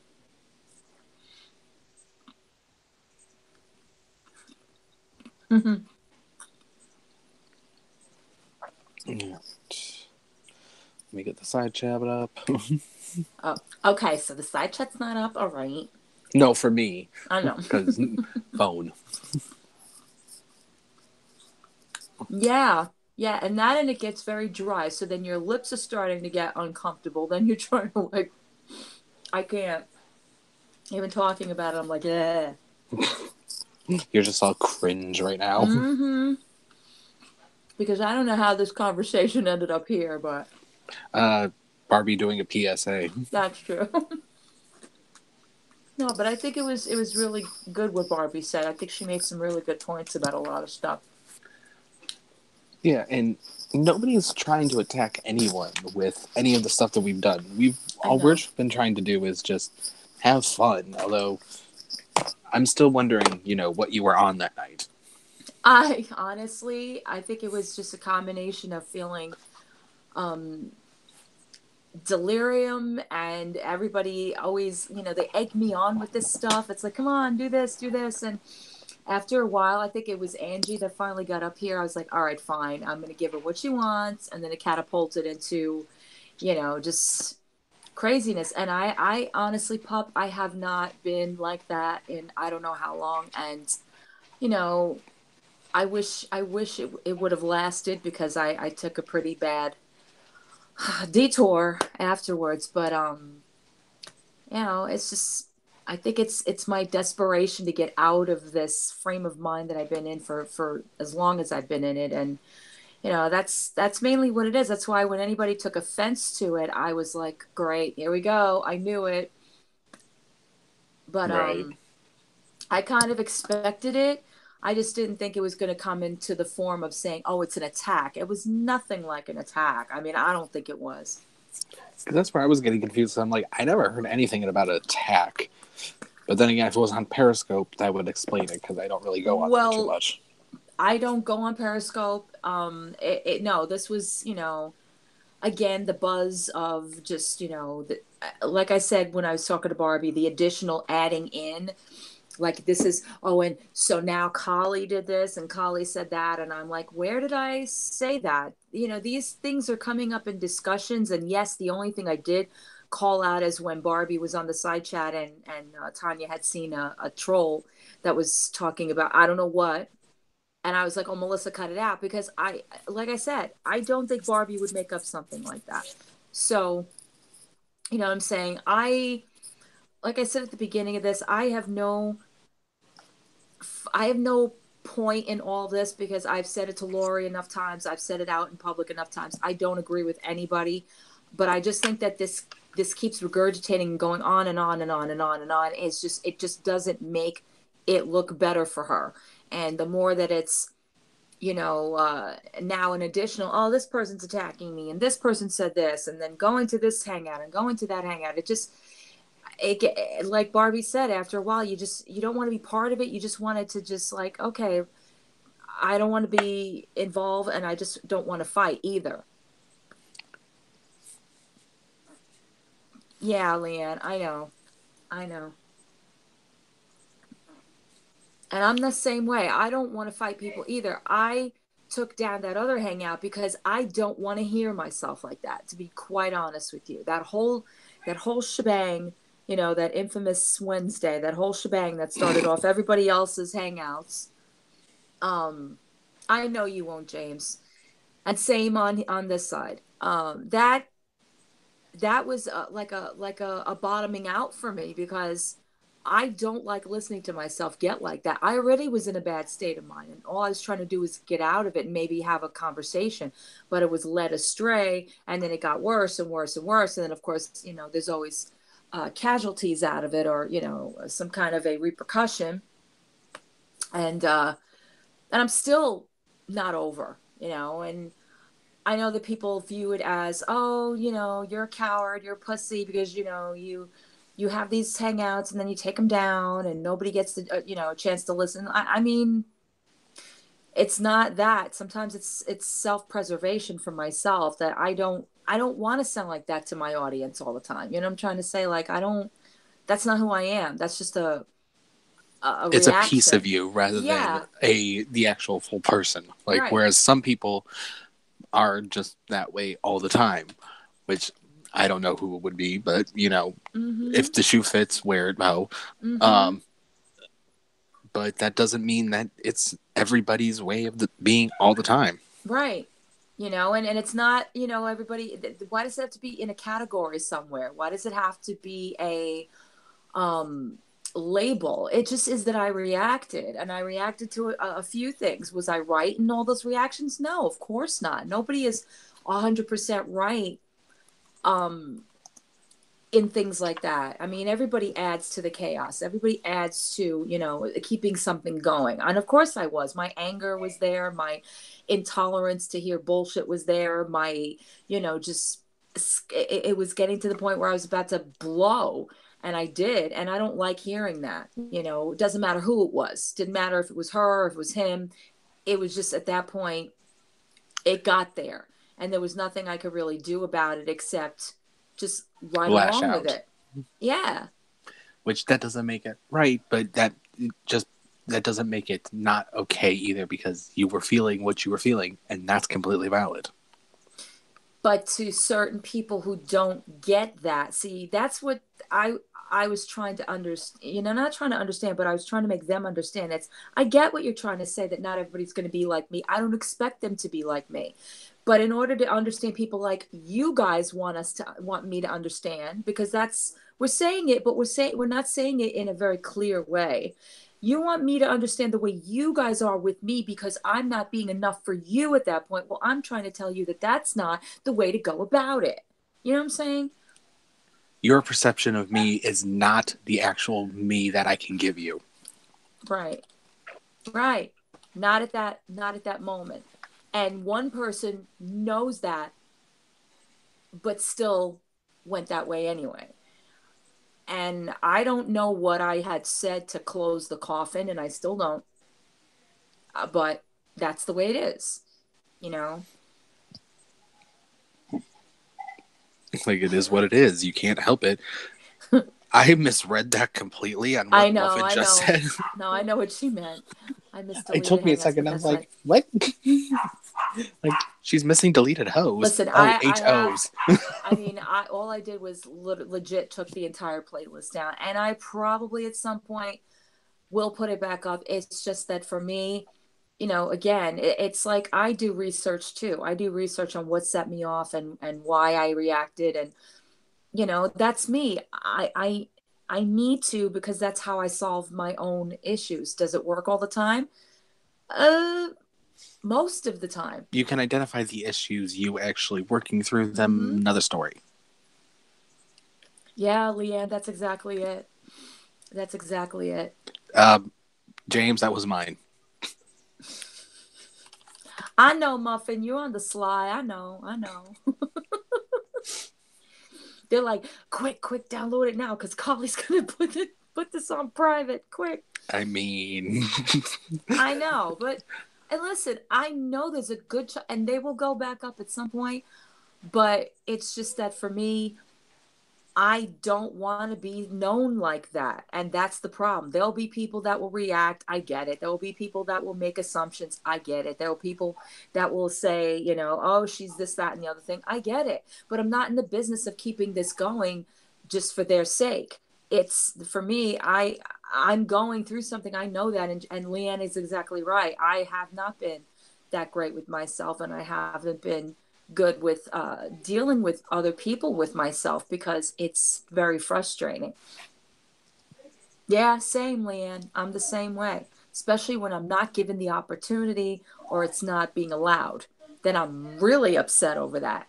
Because you know how people say to you, well, do what makes you happy, do what makes you feel good. And I'm like, yeah, but don't you understand me being there for somebody I love or care about does make me feel better. Not because, oh, you're fixing them. No, but because that's what love is about. It's about being there for each other. Your And love language is acts of service. yeah, yeah. One of them, I'm assuming. The other one is time given, as well as probably words of affirmation. It's connected. It's little things too. It's just acknowledgement. It's just, I love you, and it's not you, and I'm going through something right now. I'm a very understanding person, and I get it. I do. I get it. I get that this person is going through a lot, but just for a minute, because on this end too, I'm forced to forget that I deal with my own things. So I forget it. I forget that I have my own triggers, my own things that force me to react the way I do. And again, disclaimer, not saying that that's correct all the time, because it's not. I'm making that emphatically a statement. It's not. But I know that. I've identified that many, many times. But I'm just saying that it's a struggle for me, it's a struggle for them, and now we're at an impasse. And I'm trying to learn more about what they're dealing with, and I wish, if I put it in the universe, I wish that they would do the same for me. That's it. I'm not saying, I'm not forcing anybody. I'm not saying, oh, I do this for you, you got to do this for me. No, but I'm putting it out there. And I'm Like, saying, walk a like, mile in my shoes once in a while. yes, yes, because they know that that's the other thing. They know me. They know I have this way about me. They know that I have a heart. They know that I love the way I do. They know I worry. They know. And that's what bothers me, is what people know, the knowledge of it, but still that this behavior continues. And they could say the same about me. So I know before anybody jumps down that road of, well, Dawn, same goes for you. Yes, I know. I do know. That's why I hope sometimes that they're listening, that they don't need to hide. They don't need to keep doing this. It's not necessary, but I have to give them the room to take however long it's going to take, I guess. And I have to keep questioning, or not even question. I know how long. Well, how long are you willing to wait? Well, if it matters to me that much, obviously I'm willing to wait as long as it takes. That's it. Call me a sucker. I know, James. It's not calling you a sucker per se. It's you wanting the best for someone, even when they themselves don't want the best for themselves. I think they do. They struggle with not knowing how to get there. And boy, do I know that, We all struggle with that. Like Yeah. all of us every day, especially us on the mental health side of it. Every day is a struggle. It's like some days we have, a gentle hill to climb. Other days it's a fucking steep, it's a sheer cliff face. And you're forced to, whatever version of yourself comes out that day is the version that you are forced to have to deal with. That's what I keep saying, is no matter where you go, what you do, how you word it or hide, it's there. It's there. And until you realize that it is worth taking a look at in your own hands, because that ultimately is who is going to change that. Nobody's going to do it for you. They can help you through it. They can support you through it. And that's what I've been offering. And they can show But you the path, but they can't walk it for you. because you are, well, I don't know about you being normal, James. I ain't going to go there. I love you, but you ain't normal. I was going to say, you stick around here. You ain't normal. No, he's not. But that's why we love him. See, that's another thing, is embracing even the negative. That's what I'm looking at. All right, I've been watching a lot of videos learning more about bipolar behavior, and now I'm seeing more of it being very, very related to what I'm dealing with, and going, okay, I get it. I do get it. It's a struggle. This is what happens with them. But I also go the human side, like I say about my daughter. Yes, she has Asperger's, but then there's the human side. There is the You're still a person. You're still capable of feeling. You're still capable of making decisions. You're still capable of understanding. So, therefore, you've got to take responsibility as a human, despite what your illness is. You cannot make your illness speak for you. Just like I can't, just like you can't, Pup, just like, James can't, Barbie can't, we can't, whatever we're dealing with, our afflictions can't always speak for us because that's not who we are. And when Well, we it depends. tell, In my case, it depends. Some of my personalities will speak for me. well, I know, I'm not I know, joking. My DID is I a know, bitch. but you're aware of that, right? You're Yeah, aware of that. yeah, and it's not easy, especially when you disassociate without knowing it.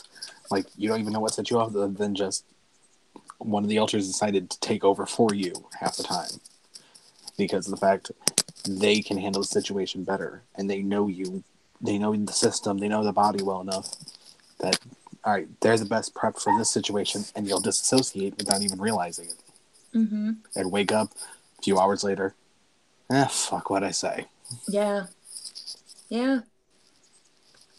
Well, for me, it's all in when I come down to the breaking point where I feel like there is no way out of this because I'm forced to feel something I don't want to feel, and it makes me get to the point where I'm like, I don't want to go beyond this part. This part's too much. And somebody And pushes you over that edge. yeah, it's not even someone. It could just be something, and it could be misconstrued. It could be whatever it is. Miscommunications. Mm-hmm. And that for me is my breaking point where I'm like, there is no going back on this now because this is where my brain is at. And if I don't go through with this, and don't think that I don't sit and say, do you hear yourself? I do. But at that point, I'm just like, I just don't want to do this no more. I don't want to do this anymore. You're You hearing, know? but you're not listening. Mm-hmm. And I don't enjoy it. I'm not a very, I'm a fighter, even when it's my own fighting. I fight myself. So therefore, anybody that's going to come at me with, "Oh, you're good, you're this, you're that," I'm like, "Okay, nope, I'm going to shut you down. I'm going to shut you down because I'm not in that mind to even accept anything at that point, but what I'm telling myself." You're fight or flight, and you choose fight. I fight, yeah. And that's why I have such an aversion to flight people. You know, Because for you, the way you know how to deal with your problems is face them head on. Whereas some people like me, don't get me wrong, I will fight most of my problems, but I will run away for a minute, take a step back, and look at the situation from both sides before I decide how to attack it.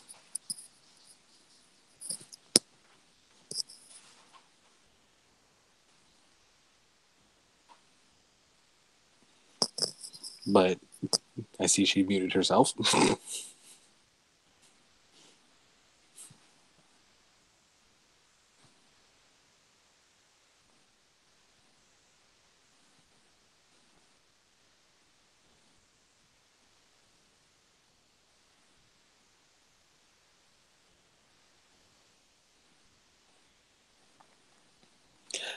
Same thing with me, Muffin.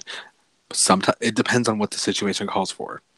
Sometimes you need to fight because that's what the situation needs. Sometimes you need to run away and, let everything cool down and then approach it calmly. Not everything about it doesn't always work for everybody, which it works for Miss Collie usually. But for some people, it's a balance game and trying to figure out what the situation calls for.